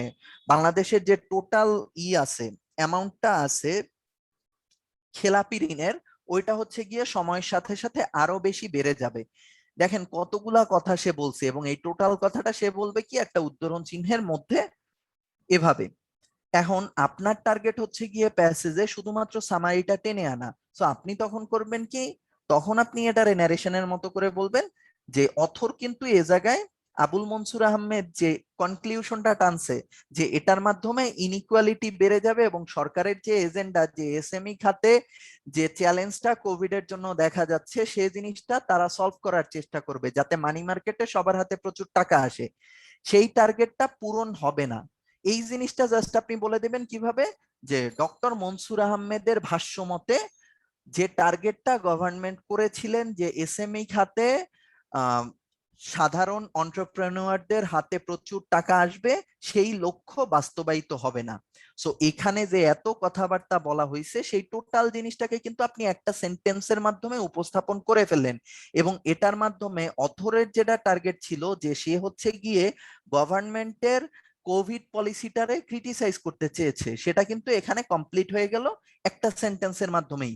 এবং এখানে যেহেতু ডক্টর মনসুর আহমেদের মতন একজন ভেটেরানের স্টেটমেন্টকে হচ্ছে গিয়ে আমরা অ্যাড করে দিচ্ছি, এজন্য আমাদের ভিউ পয়েন্টটা আরো বেশি স্ট্রং হয়ে যাচ্ছে। আমি কি ব্যাপারটা বুঝাতে পেরেছি? কোশ্চেনটা ছিল সালমাপুর। সালমাপু ক্লিয়ার কি? অর্থাৎ আপনি ন্যারেশনে পড়ছেন না, যেটা ডিরেক্ট স্পিচ ছিল উদ্ধরণ চিহ্নের মাধ্যমে, ওইটাকে আপনি মানে ইনডিরেক্ট যেটা ছিল ওইটাকে এখন আপনি একটা ডিরেক্ট স্পিচের মাধ্যমে উপস্থাপন করে দিবেন, যাতে আপনার ভিউ পয়েন্টটা আরো বেশি স্ট্রং হয়। সালমা আপু না বুঝলে বলেন। ওকে, ঠিক আছে। তাহলে এটা হচ্ছে গিয়ে আমাদের টোটাল যে সামারি আমরা লিখবো, সেটার কি কি হচ্ছে গিয়ে জিনিসগুলো আমাদের একটু ফলো আপ করতে হবে, এই রিলেটেড কথাবার্তা ছিল আমাদের স্লাইডের এই পার্টটা পর্যন্ত। নেক্সট হচ্ছে গিয়ে আমরা কিছু স্যাম্পল প্র্যাকটিস করব। আমিনুল ভাইও একটা কোয়েশ্চেন করেছিলেন যে ভাইয়া আমি কিভাবে হচ্ছে গিয়ে আমার সামারির সেন্টেন্স কনস্ট্রাকশনটা ইমপ্রুভ করতে পারি। সো একদম সহজভাবে সাজেশনটা হচ্ছে ভাইয়া, try to build complex and compound sentence, focus on connectors, R try to understand the exact idea of that passage। এখানে কোনোভাবেই আপনার পার্সোনাল ইন্টারপ্রিটেশন গুলো অ্যাড করেন না। যে ভাইয়া ছিলেন যিনি প্রিভিয়াসলি কোশ্চেন করেছেন, তার যদি আরো এই রিলেটেড কোনো কথা থাকে এখন বলতে পারেন। যদি এই পর্যন্ত হয়ে যায় তাহলে আপনাদের অনুমতি সাপেক্ষে আমি একটা 10 মিনিটের ব্রেকে যেতে চাচ্ছি। আমরা সেকেন্ড পার্টে হচ্ছে গিয়ে একটা বা দুইটা সামারি নিজেরা প্র্যাকটিস করব। সো এখন কি ব্রেকে যাব নাকি একটা প্র্যাকটিস করে যাব? রাতুল ভাই একটা কোশ্চেন করছেন, ভাইয়া অ্যাপ্রোপ্রিয়েট পার্টস অফ স্পিচ প্রশ্নে টেবিল একে তারপর উত্তর দেওয়া লাগবে না? ভাইয়া এত কিছুর দরকার নাই, ওখানে যদি আপনি 5টা মিনিট টাইম সেভ করতে পারেন ওইটা অন্য জায়গায় কাজে দিবে। সবসময় চিন্তা করবেন যে এক্সামিনার কি দেখবে, এক্সামিনার ওই ছক টক দেখবে না ভাইয়া, এটা বাংলাদেশের এক্সাম না যে চার্টার দেওয়া লাগবে। এখানে আপনার টার্গেট হচ্ছে 5টা ওয়ার্ড ঠিকভাবে আপনি লিখে দিতে পারছেন কিনা ওটুকুই। ওকে, আমি কি ব্রেকে যাব নাকি একটা সামারি আগে প্র্যাকটিস করাবো?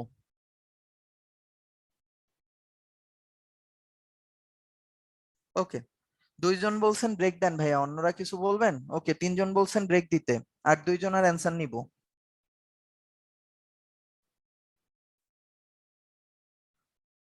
ওকে, ম্যাক্সিমাম ব্রেক বলতেছে, তাহলে আমরা একটা ব্রেকে যাই 10 মিনিটের।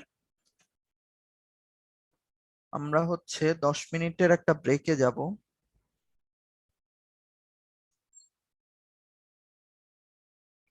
আমার ব্ল্যাক স্ক্রিনটা না আসতে প্রতিদিন একটু আমার ডিস্টার্ব করে।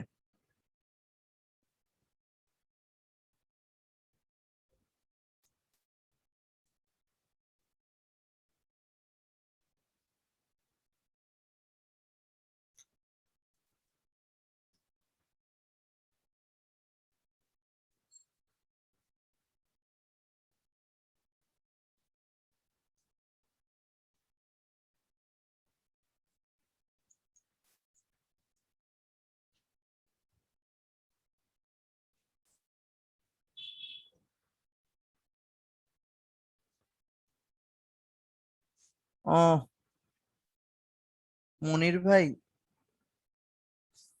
ভাই আমি নামাজের টাইমের আগেই আজকে ক্লাসটা শেষ করে দেওয়ার চেষ্টা করব। হ্যাঁ, আমি সরি, আপনার যেটা ভিউ পয়েন্ট ছিল এটা আমি নোটিস করিনি, নামাজের টাইমে দেওয়াটাই ভালো হইতো আর কি। ওইটার আগেই শেষ করে দিব না, ঠিক আছে ভাইয়া?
ভাইয়া এবং আপুরা আপনারা কি আছেন? আমি কি সেকেন্ড পার্টটা শুরু করব?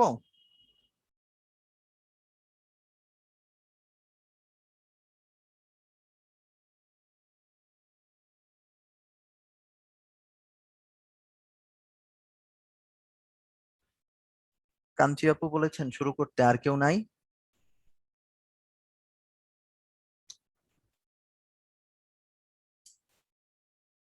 ক্লাস কি শুরু করব? অন্যান্যরা কি কেউ নাই? জাহিদ ভাই আছেন কিনা এটা বলেন। অন্য কাউরে দরকার নাই, জাহিদ ভাই আছেন কিনা বলেন।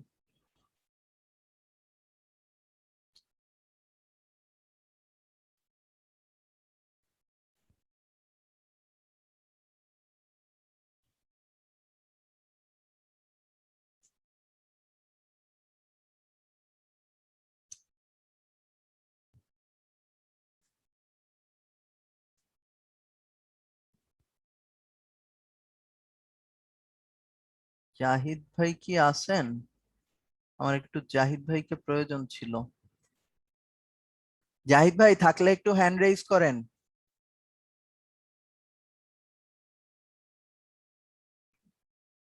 জাহিদ ভাই বোধহয় চলে গেছে।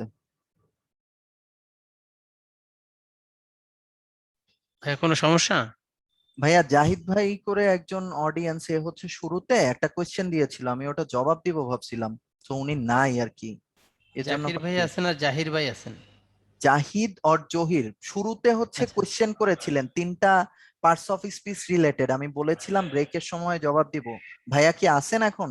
জাহির ভাই কি শুনতে পাচ্ছেন? ভাই আমি কোশ্চেন করছিলাম না।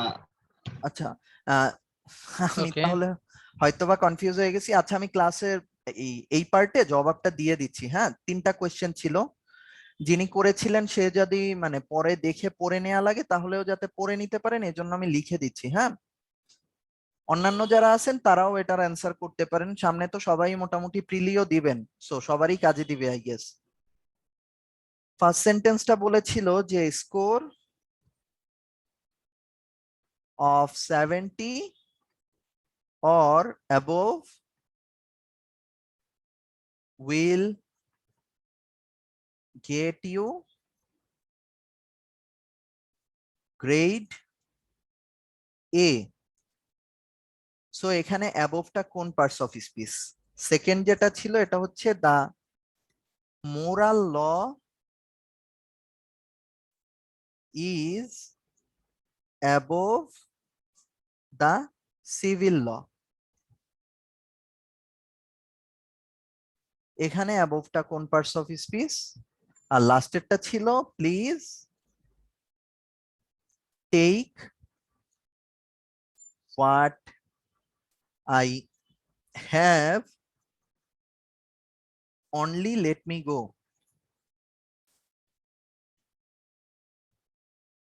সো যদিও আজকের ক্লাসের সাথে এটা রিলেভেন্ট না, তারপরও যেহেতু সবাই আপনারা 43ও দিবেন আই গেস, এজন্য আপনারাও এটা বলেন, আমিও অ্যান্সার করার চেষ্টা করি। ফার্স্ট ওয়ান কোনটা? জহির ভাই বলছেন প্রথমটা নাউন, সেকেন্ডটা প্রিপোজিশন, থার্ড ওয়ান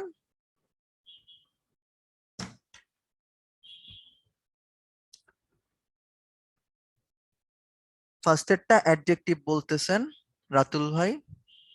অন্যান্য যারা আছেন তারা একটু তাড়াতাড়ি অ্যান্সার করেন, আমি তারপরে এক্সপ্লেইন করব। A score of 70 or above will get you grade A.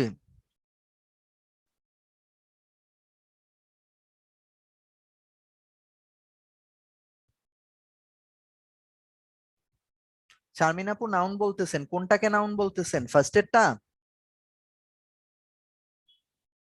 আপনারা নাম্বার না দিয়ে বললে আমি কিভাবে বুঝবো বলেন?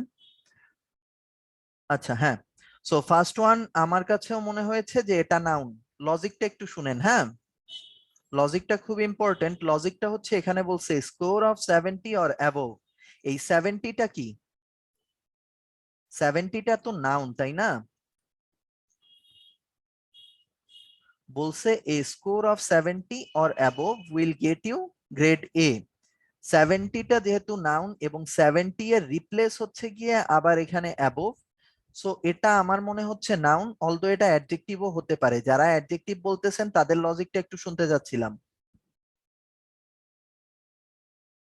আমার কাছে লজিকটা হচ্ছে যেহেতু অর দ্বারা এই দুইটাকে কানেক্ট করা হয়েছে, সো অ্যাবোভটা হচ্ছে গিয়ে 70 এর রিপ্লেস। সো 70 যেহেতু নাউন, দ্যাটস ওয়াই অ্যাবোভটাও হচ্ছে নাউন। হ্যাঁ, মোর দ্যান 70 এটা আমিও বুঝতে পারছি, বাট কেউ যদি লজিকটা বলতে চান যে অ্যাডজেক্টিভ কেন, আমার কাছে দুইটাই ক্লোজ মনে হয়েছে। এটা অ্যাডজেক্টিভও হতে পারে, নাউনও হতে পারে, বাট আমার মনে হচ্ছে আমি এক্সাম হলে নাউন অ্যান্সার করতাম। আবরার ভাই থাকলে খুব সুবিধা হতো, ভাইয়ার এই সাইডের বেসিক খুবই ভালো। আবরার ভাই আছেন কি?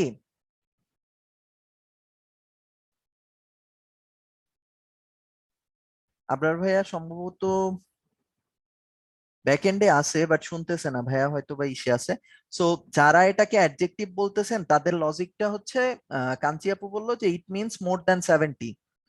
আমার কাছে নাউন মনে হচ্ছে, অ্যাডজেক্টিভ হতে পারে। এটা আমি আবার আরো ক্লিয়ার হয়ে এরপরে বলবো। সেকেন্ডটা কোনটা? সেকেন্ডটা নিয়ে কনফিউশন থাকার কথা না, এটা খুব ইজি ছিল। সেকেন্ডটা প্রিপোজিশন। হ্যাঁ, এটা প্রিপোজিশন, এটা নিয়ে আমার কোনো ডাউট নাই। যারা আছেন আপনারা তাদেরও কোনো ডাউট থাকার কথা না, এটা প্রিপোজিশন।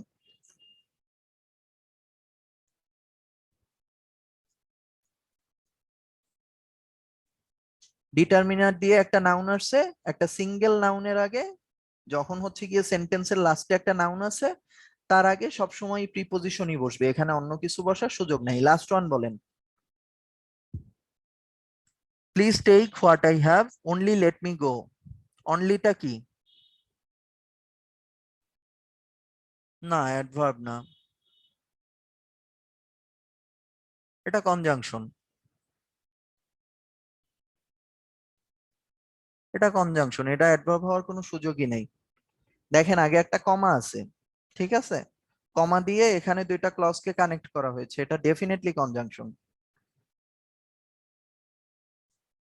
সো আমরা 2, 3 এ দুইটা নিয়ে সম্পূর্ণ একমত হতে পারি কি?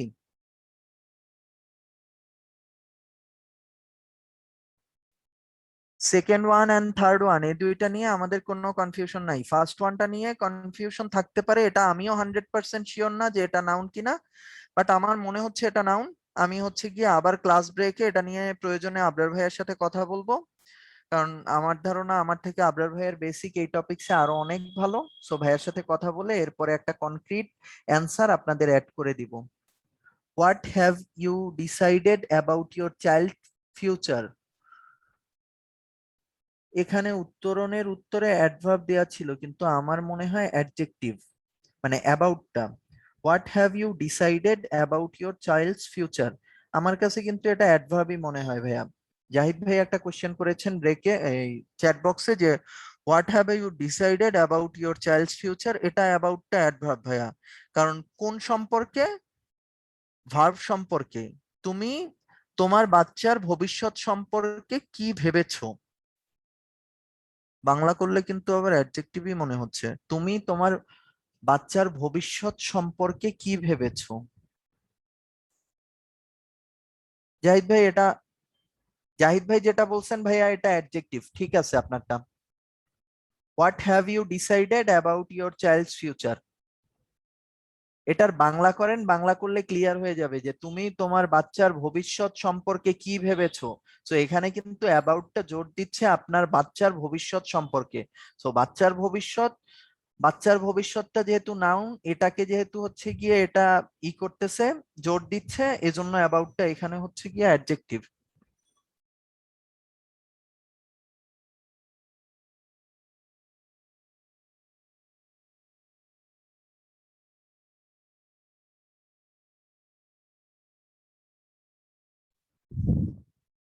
ওকে, আমরা আজকের টপিকসে আসি। হ্যাঁ,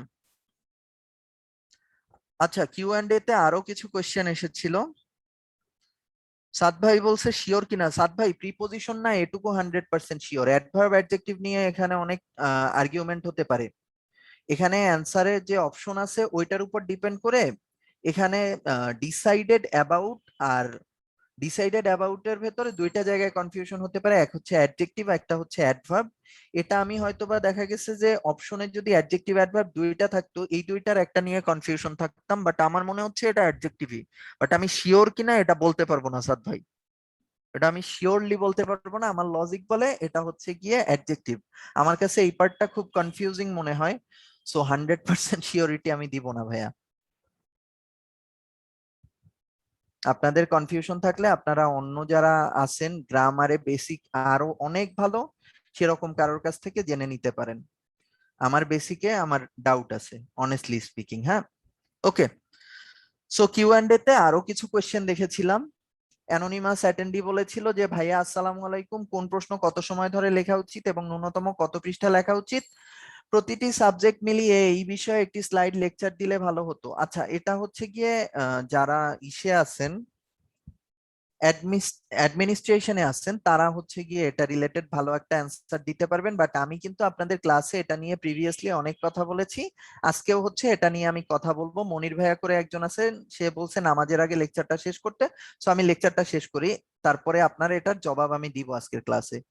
মারুফ ভাই যে কোশ্চেনটা করছেন ভাইয়া, এটার অ্যান্সার আমার কাছে নাই। মাশরুফ হোসেন করে একজন আছেন সার্ভিসে, সে হচ্ছে রিসেন্টলি একজনকে বিয়ে করেছেন, সে এরকমের ফরেইনার।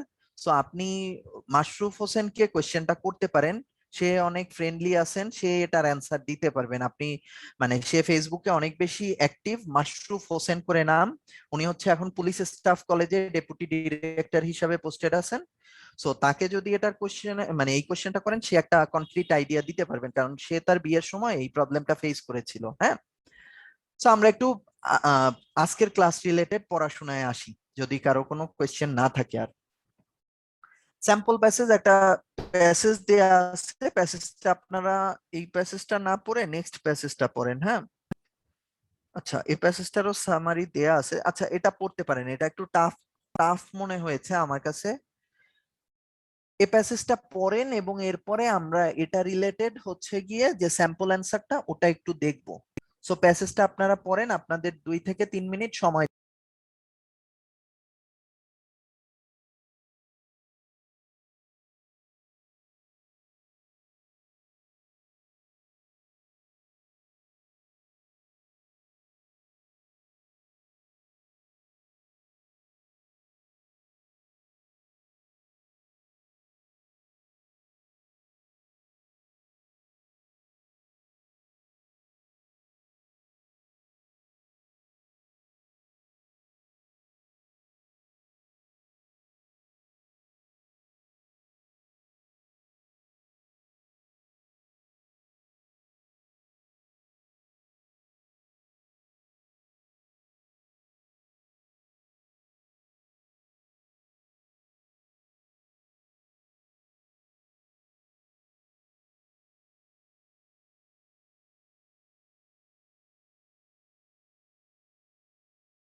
আপনাদের পড়া শেষ হলে চ্যাট বক্সে সি করে একটা কমেন্ট করেন। হ্যাঁ, যদি সময় লাগে সময় নিতে পারেন।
সাদ ভাইয়ের কমপ্লিট হয়ে গেছে। ওকে, লাস্ট ওয়ান যে টপিকটা নিয়ে আমি প্রিভিয়াসলি কথা বলেছিলাম, এটা মানে আমি হচ্ছে গিয়ে ক্লারিফিকেশন নিছি আমার মানে আমার যিনি টিচার ছিল তার কাছ থেকে। ফার্স্ট ওয়ান নাউন, এটা আমি যেটা বলছি ওইটাই লজিক, যে যেহেতু 70 কে এখানে রিপ্লেস করতেছে দ্যাটস ওয়াই এটা নাউন। আরেকটা ছিল যেটা ভাইয়া হচ্ছেন গিয়ে ইসে চ্যাট বক্সে কোশ্চেন করেছিলেন যে what have you decided about your child's future, এটা সাদ ভাই যেটা বলছিলেন ওইটা অ্যান্সার, এটা প্রিপোজিশন। যাদের কনফিউশন ছিল এটা আবার বলতেছি যে এই যে কোথায় what have you decided about your child's future, এখানে অ্যাবাউটটা প্রিপোজিশন, সাদ ভাই যেটা অ্যান্সার বলেছিলেন ওইটা অ্যান্সার। আমি একটু লিখেও দিচ্ছি।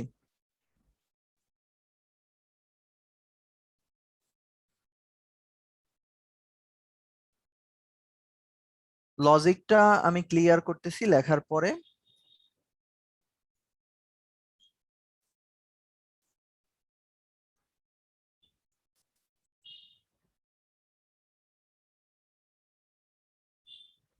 এখানে লাস্টে হচ্ছে একটা নাউন ফ্রেজ আছে, সো তার আগে যেটা থাকবে সেটা অবশ্যই একটা প্রিপোজিশন। এটা হচ্ছে লজিকটা। লাস্টে একটা ফ্রেজ আছে, তার আগে যেটা আছে সেটা হচ্ছে একটা প্রিপোজিশন। ওকে, আমরা এই যে স্যাম্পল প্যাসেজ যেটা ছিল এটা পড়ে ফেলছি। যদি কেউ ভলান্টারিলি এই প্যাসেজটাই কি বলা হয়েছে এটার সাইনোপসিসটা ভোকালি বলতে চান তাহলে হ্যান্ড রেইজ করেন। আমরা একজনের থেকে শুনতে চাচ্ছি যে এখানে এই প্যাসেজটায় সামারিটা কি বলা হয়েছে। প্রয়োজনে আপনি আরো একটু সময় নেন, ব্রেইন স্টর্মিং করেন এবং 3টা সেন্টেন্সের মাধ্যমে টোটাল জিনিসটা বলবেন। ইংলিশে বলতে হবে কথা নাই, বাংলায় বললেও হবে। আমি জাস্ট বুঝতে চাচ্ছি যে আপনি জিনিসটা বুঝতে পেরেছেন কিনা। যারা প্যাসেজটা কমপ্লিট করে ফেলছেন, যেমন সাদ ভাইয়ের কমপ্লিট হয়েছিল, আনিস ভাইয়ের কমপ্লিট হয়েছিল, আপনারা কেউ কি ভলান্টারিলি একটু বলতে চাইবেন যে প্যাসেজটায় কি বলা হয়েছিল? তাহলে ক্লাসটা একটু ইন্টারেক্টিভ হতো।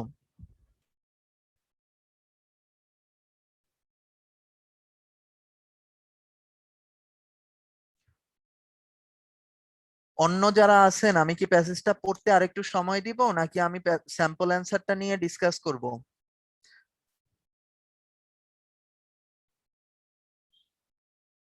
নাকি আমি নিজে হচ্ছে গিয়ে কিভাবে এটার সামারি করতাম ওই জিনিসটা বলবো? পার্টিসিপেন্ট যারা আছেন কোন অ্যাপ্রোচটা ভালো হয়? নাম্বার ওয়ান, আপনাদের থেকে কেউ ভলান্টারিলি সামারিটা বলবে, এটা ভোকালি বললে সুবিধা হয়। নাম্বার টু, আমি হচ্ছে গিয়ে কিভাবে সামারিটা করতাম ওই জিনিসটা হচ্ছে গিয়ে ওকে আশফি আপু বলছে আমি কিভাবে করতাম ওই জিনিসটা আর কি শেয়ার করতে। অন্যান্য যারা আছেন কেউ কি ভলান্টারিলি বলতে চাচ্ছেন? আচ্ছা, আমি পড়াই দিব। আমিনুল ভাই বলছেন পড়াই দিতে, ওকে ঠিক আছে। তাহলে আমরা একটু মনোযোগ দেই। প্রথমে কি বলছে? Do you know the difference between knowledge and wisdom? Keyword কি আসছিল এখানে? নলেজ এবং উইজডম। সো উইজডম জ্ঞান আমরা জানি, নলেজ কি বলেন তো? উইজডম যদি জ্ঞান হয়, নলেজটা কি? প্রথমেই আমি প্যাসেজটা পড়তে গিয়ে এই দুইটা ওয়ার্ডের ব্যাপারে একটা আইডিয়া থাকতে হবে। প্রজ্ঞা, তাহলে নলেজটা হচ্ছে গিয়ে জ্ঞান, উইজডমটা প্রজ্ঞা। যদি আমি প্রজ্ঞায় চলে যাই,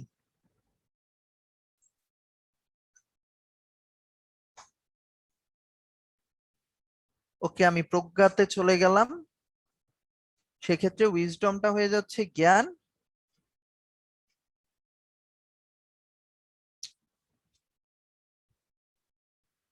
এবং নলেজটা হয়ে যাচ্ছে প্রজ্ঞা।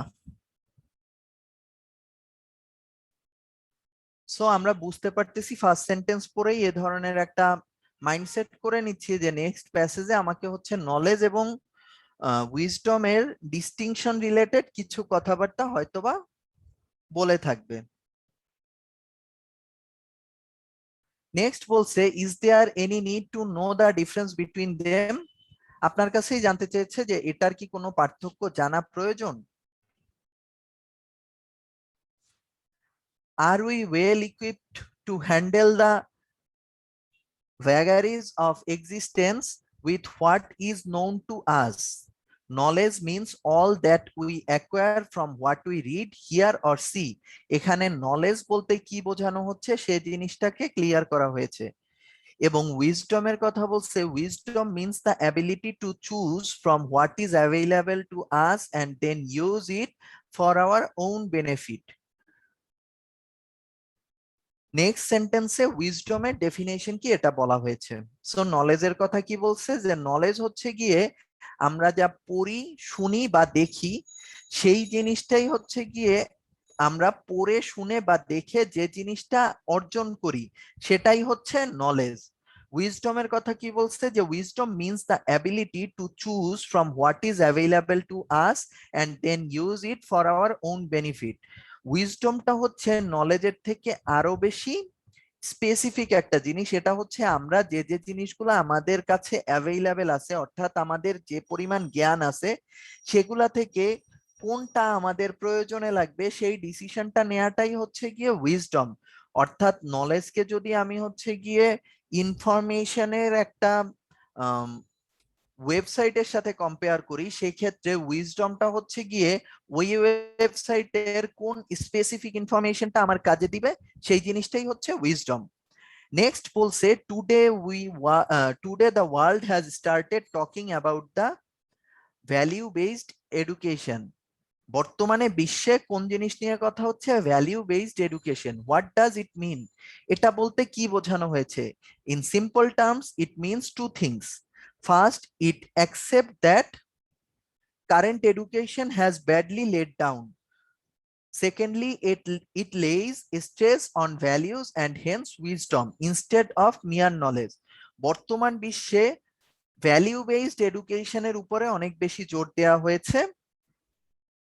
প্রথমত কি করছে, এটা দিয়ে আমরা যে জিনিসটা অ্যাকসেপ্ট করে নিচ্ছি এটা হচ্ছে গিয়ে বর্তমান শিক্ষা ব্যবস্থায় কিছু একটা ফ্লজ আছে, এবং সেকেন্ড যে জিনিসটাই হচ্ছে গিয়ে ইম্পর্টেন্স দেওয়া হয়েছে সেটা হচ্ছে গিয়ে নলেজ আর্ন করার থেকে এখানে উইজডমের প্রতি বেশি জোর দেওয়া হয়েছে। কি জন্য? আপনি কি শিখতেছেন সেটা ইম্পর্টেন্ট না, আপনি যা শিখতেছেন সেটা প্র্যাকটিক্যালি কতটুকু আপনার রিয়েল লাইফে ব্যবহার করতে পারতেছেন সেটা হচ্ছে গিয়ে বর্তমান শিক্ষা ব্যবস্থা, যেটাকে বলা হয়েছে ভ্যালিউ বেসড এডুকেশন, সেখানে সেই জিনিসটাকে বেশি ইম্পর্টেন্স দেওয়া হচ্ছে। নেক্সট বলছে how do we acquire this value based education. আমরা কিভাবে হচ্ছে এই ভ্যালিউ বেসড এডুকেশনটা শিখতে পারি? The answer becomes simple if we need education. We need education only to make us live better and more joyously. বলা হয়েছে যে আমরা শিক্ষার প্রকৃত মানেটা কি, শিক্ষা কেন প্রয়োজন, এই জিনিসটা যদি বুঝি তাহলে এই কোশ্চেনের জবাব খুবই সহজ।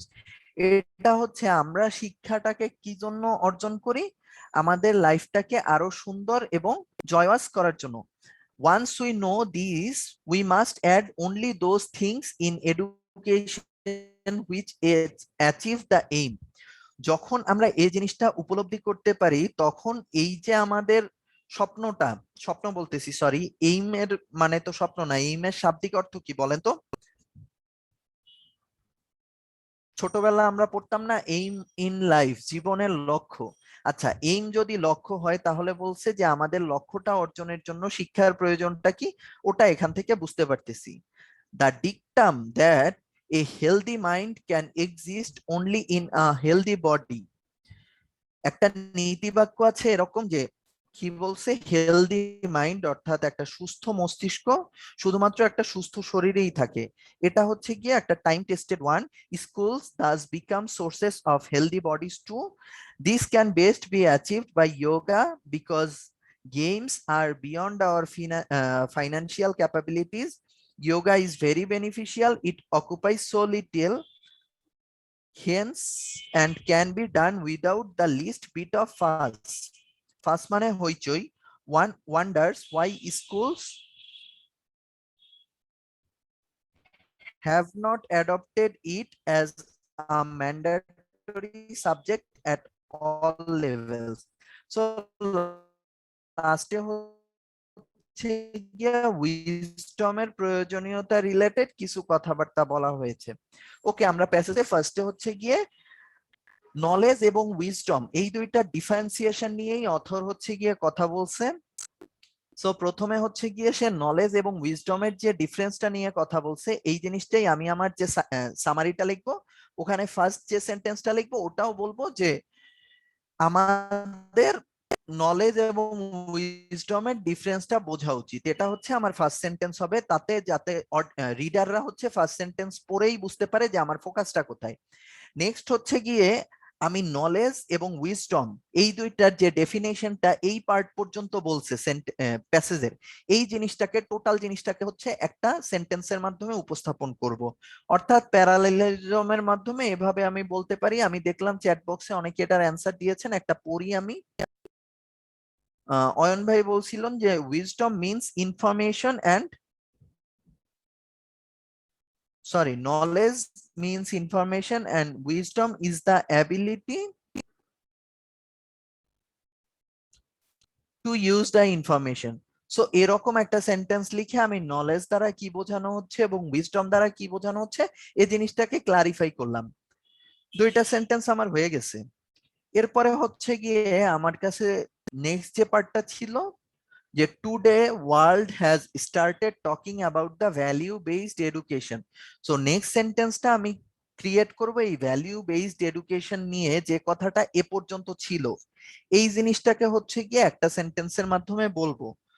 সো আমাদের কারেন্ট যে এডুকেশনাল সিস্টেম এটাকে হচ্ছে গিয়ে ভ্যালিউ বেসড এডুকেশন দিয়ে আমরা রিপ্লেস করতে পারি।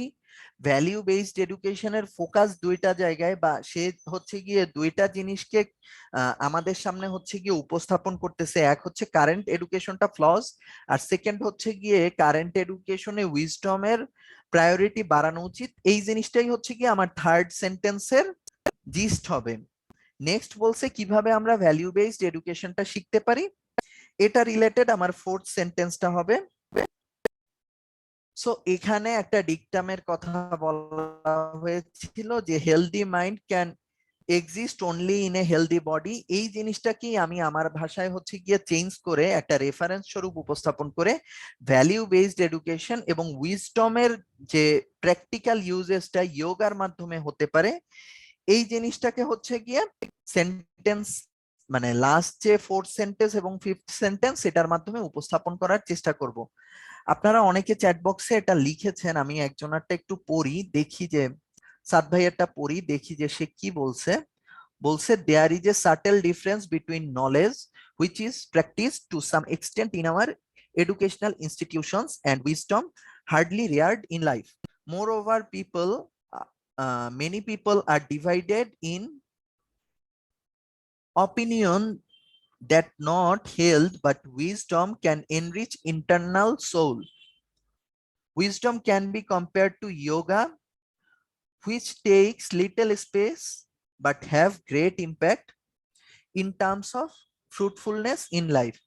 সাদ ভাই যেটা লেখছে এটা একটা আইডিয়াল সামারি হইতে পারে এই যে প্যাসেজটা আমরা বললাম এটার। আপনার কিছু গ্রামাটিক্যাল প্রবলেম আছে, এছাড়া আপনার যে কনস্ট্রাকশন অফ সেন্টেন্স যেভাবে আপনি টোটাল প্যারাটাকে উপস্থাপন করছেন এটা প্রেইজ অর্থী। মানে আপনি শুধু গ্রামাটিক্যাল পার্ট গুলো ঠিক করে ফেলেন, আপনার চয়েস অফ ওয়ার্ড বা কনস্ট্রাকশন অফ সেন্টেন্স খুবই ঠিক আছে আর কি, মানে মোর দ্যান পারফেক্ট। জাহিদ ভাইটাও পড়ি, বলছে the fundamental difference between knowledge is that এরকম হবে is that knowledge refers to skills that are earned through experience and wisdom means the ability to use our knowledge. Value based education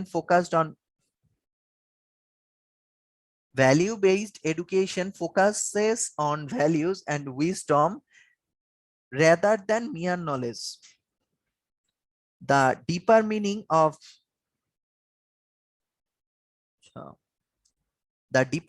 of education only can be realized by practicing yoga to reinstate a sound cognitive state. Zahid ভাই আপনার মানে 3টা সেন্টেন্সে করছেন সেটা praise অব্দি, কিন্তু এই লাস্ট সেন্টেন্সটা দেখেন, এখানে আপনি বলছেন কি যে এডুকেশনের ডিপার মিনিংটা আপনি রিয়েলাইজ করতে পারেন যোগা প্র্যাকটিস করে। দেখেন যোগাটাকে কিন্তু এখানে হচ্ছে গিয়ে উইজডমের একটা এক্সাম্পল স্বরূপ উপস্থাপন করা হয়েছে। সেটাকে যেভাবে আপনি সেন্টেন্সে ইউজ করছেন তাতে ডেফিনেটিভ মানে যে সামারি সেখান থেকে মিনিংটা চেঞ্জ হয়ে যাচ্ছে। সো আমার মনে হচ্ছে যে সাদ ভাইয়েরটা আপনার তুলনায় মাছ মাছ বেটার। হ্যাঁ, আমি স্যাম্পল আনসার যেটা ছিল এটা একটু আপনাদের সাথে শেয়ার করি। দেখেন বলেছিল যে we must know the difference between knowledge and wisdom. এই জিনিসটা আমি বলেছিলাম যে ফার্স্ট সেন্টেন্সে আমরা টোটাল প্যাসেজে যে জিনিসটা নিয়ে কথা বলবো সেই জিনিসটার একটা ক্লিয়ার কাট আইডিয়া থাকা ভালো। নেক্সট বলছে knowledge means all that we acquire from what we read hear or see. এটা হুবহু তুলে দিছে, এর তুলনায় সাদ ভাই যেভাবে করছে সেটা better. Wisdom means the ability to choose from knowledge and then use it for your own benefit. এটাও হচ্ছে প্যাসেজ থেকে হুবহু তুলে দিছে, তার তুলনায় যেভাবে সাদ ভাই করছে ওইটা বেটার। বাট এখানে যে জিনিসটা করছে এই জিনিসটা হচ্ছে গিয়ে মানে ইম্পর্টেন্ট। প্যাসেজে প্রথমে নলেজ আর উইজডমের ডিফারেন্স নিয়ে কথা বলা হবে, এ ব্যাপারে আইডিয়া দেওয়া হয়েছে। নেক্সট সেন্টেন্সে হচ্ছে নলেজ কি আর উইজডম কি এটা নিজের ভাষায় আপনারা লিখবেন প্যাসেজ থেকে পড়ে। এখানে প্যাসেজ থেকে হুবহু তুলে দিছে, যে জিনিসটা না করাটাই বেটার। নেক্সট বলছে present education must be replaced with value based education. এই জিনিসটাকেও হচ্ছে গিয়ে প্যাসেজে জোর দেওয়া হয়েছে। ভ্যালিউ বেসড এডুকেশনটা কি এটাকেই হচ্ছে গিয়ে একটা আলাদা ক্লজের মাধ্যমে এখানে ক্লারিফাই করার চেষ্টা করা হয়েছে। বলছে which is directed towards living joyously, এটাও প্যাসেজ থেকে তুলে দেওয়া হয়েছে। আপনারা চাইলে এখানে মানে জয়ওয়াসলি ওয়ার্ডটা ইউজ না করে অন্য কিছু ইউজ করতে পারেন। In this a healthy body becomes vital because without it a healthy mind is not possible. This will be best achieved if schools adopt yoga. So এখানে যেটা করা হয়েছে তার তুলনায় আমি বলবো যে সাদ ভাইয়েরটা কিউ এন্ড এ তে কপি করে দিতে বলবো। আচ্ছা সাদ ভাই আপনারটা কিউ এন্ড এ তে কপি করে দেন, তাহলে সবাই পড়তে পারবে। আমি করে দিচ্ছি কিউ এন্ড এ তে একটা কোশ্চেন করলে আর কি দেয়া যেত, তো আমি হচ্ছে গিয়ে মারুফ ভাইয়ের কোশ্চেনের অ্যান্সারের ভেতরে সাদ ভাইয়েরটা লিখে দিলাম। আপনারা যারা পড়ে নিতে চাচ্ছেন কিউ এন্ড এ তে মারুফ ভাইয়ের একটা ব্যক্তিগত কোশ্চেন ছিল, ওইটার অ্যান্সারে আমি ওই জিনিসটা আর কি সাদ ভাইয়ের লেখাটা তুলে দিছি। ঠিক আছে, ওখান থেকে একটু পড়ে নেন। সাদ ভাইয়েরটা অনেক ভালো লাগছে আমার। সে নিজের মানে যে ইটা আছে লেখক সত্তা সে জিনিসটাকে হচ্ছে গিয়ে ফুটিয়ে তুলেছে তার লেখায়। সো এগুলা রিলেটেড আরো কিছু সামারি আছে আপনাদের প্যাসেজে, আমার মনে হয় না এগুলার প্র্যাকটিস করার কিছু আছে। যেটা আমি বারবার বলেছি আবার সে জিনিসটাকেই হচ্ছে গিয়ে একটু শর্টকাটে বলে দেই। প্রথমত হচ্ছে প্যাসেজ থেকে হুবহু কিছু তুলবেন না, প্যাসেজ হুবহু তুলবেন না। কতটুকু লিখবেন তার কোনো মার্জিন নাই। যদি একটা কমপ্লেক্স টপিকস আসে সেক্ষেত্রে সেন্টেন্স 7টাও হতে পারে, বাট মানে স্ট্রাকচার্ড হচ্ছে 4 থেকে 5টা। একটা প্যারায় লিখবেন। আর কি আছে বলার মতো, এক্সাম্পল ফ্যাক্টস এগুলোকে নিজের ভাষায় উপস্থাপন করবেন, নিজের ভাষায় উপস্থাপন। সর্বোপরি লেখাটা যাতে অনেক বেশি প্রাঞ্জল হয় এই জিনিসটা অনেক বেশি ইম্পর্টেন্ট। সো যদি আপনাদের কোনো কোয়েশ্চেন না থাকে আমি আজকের ক্লাসটা এখানেই শেষ করতে চাচ্ছি। যদি সামারি রিলেটেড কোনো ধরনের কোয়ারিজ আপনাদের থাকে তাহলে বলতে পারেন। আমি হচ্ছে এটা নিয়ে কথা বলতে এখনো ইন্টারেস্টেড আর কি। আপনাদের ক্লাস টাইম আছে, যদি কোনো ধরনের কোয়ারিজ থাকে তাহলে বলতে পারেন।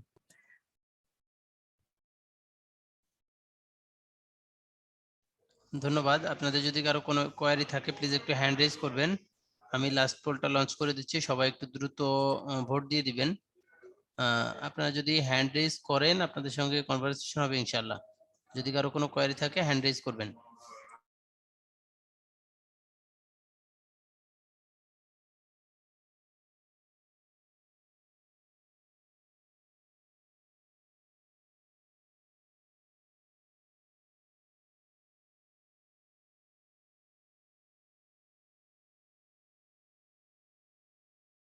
ধন্যবাদ।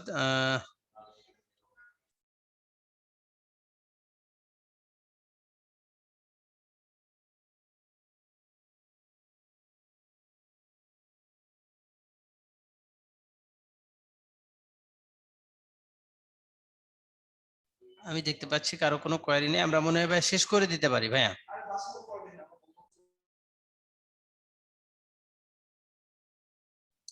ভাইয়া সানাউল্লাহ ভাই করে একজন হ্যান্ড রেজ করেছিলেন, মানে উনি উনি ভুলে আবার করলেন। হ্যান্ড আবার নামায় ফেলছেন। আচ্ছা আচ্ছা, যদি যদি হ্যাঁ হ্যাঁ, কোশ্চেন না থাকলে ভাইয়া শেষ করে দেন। ওকে। আপনাদের কোয়েরি না থাকলে আমরা আজকে আর দীর্ঘায়িত না করে এখানে শেষ করব। আপনাদের যদি কারো কোনো কোশ্চেন থাকে প্লিজ একটু হ্যান্ড রেজ করবেন। ভাই ঠিক আছে, তাহলে আমরা শেষ করে দিতে পারি ভাই। ওকে ভাইয়া, শেষ করে দেন। যারা পার্টিসিপেন্ট ছিলেন সবার মঙ্গল কামনা করছি, নেক্সট ক্লাসে দেখা হবে। আসসালামু আলাইকুম।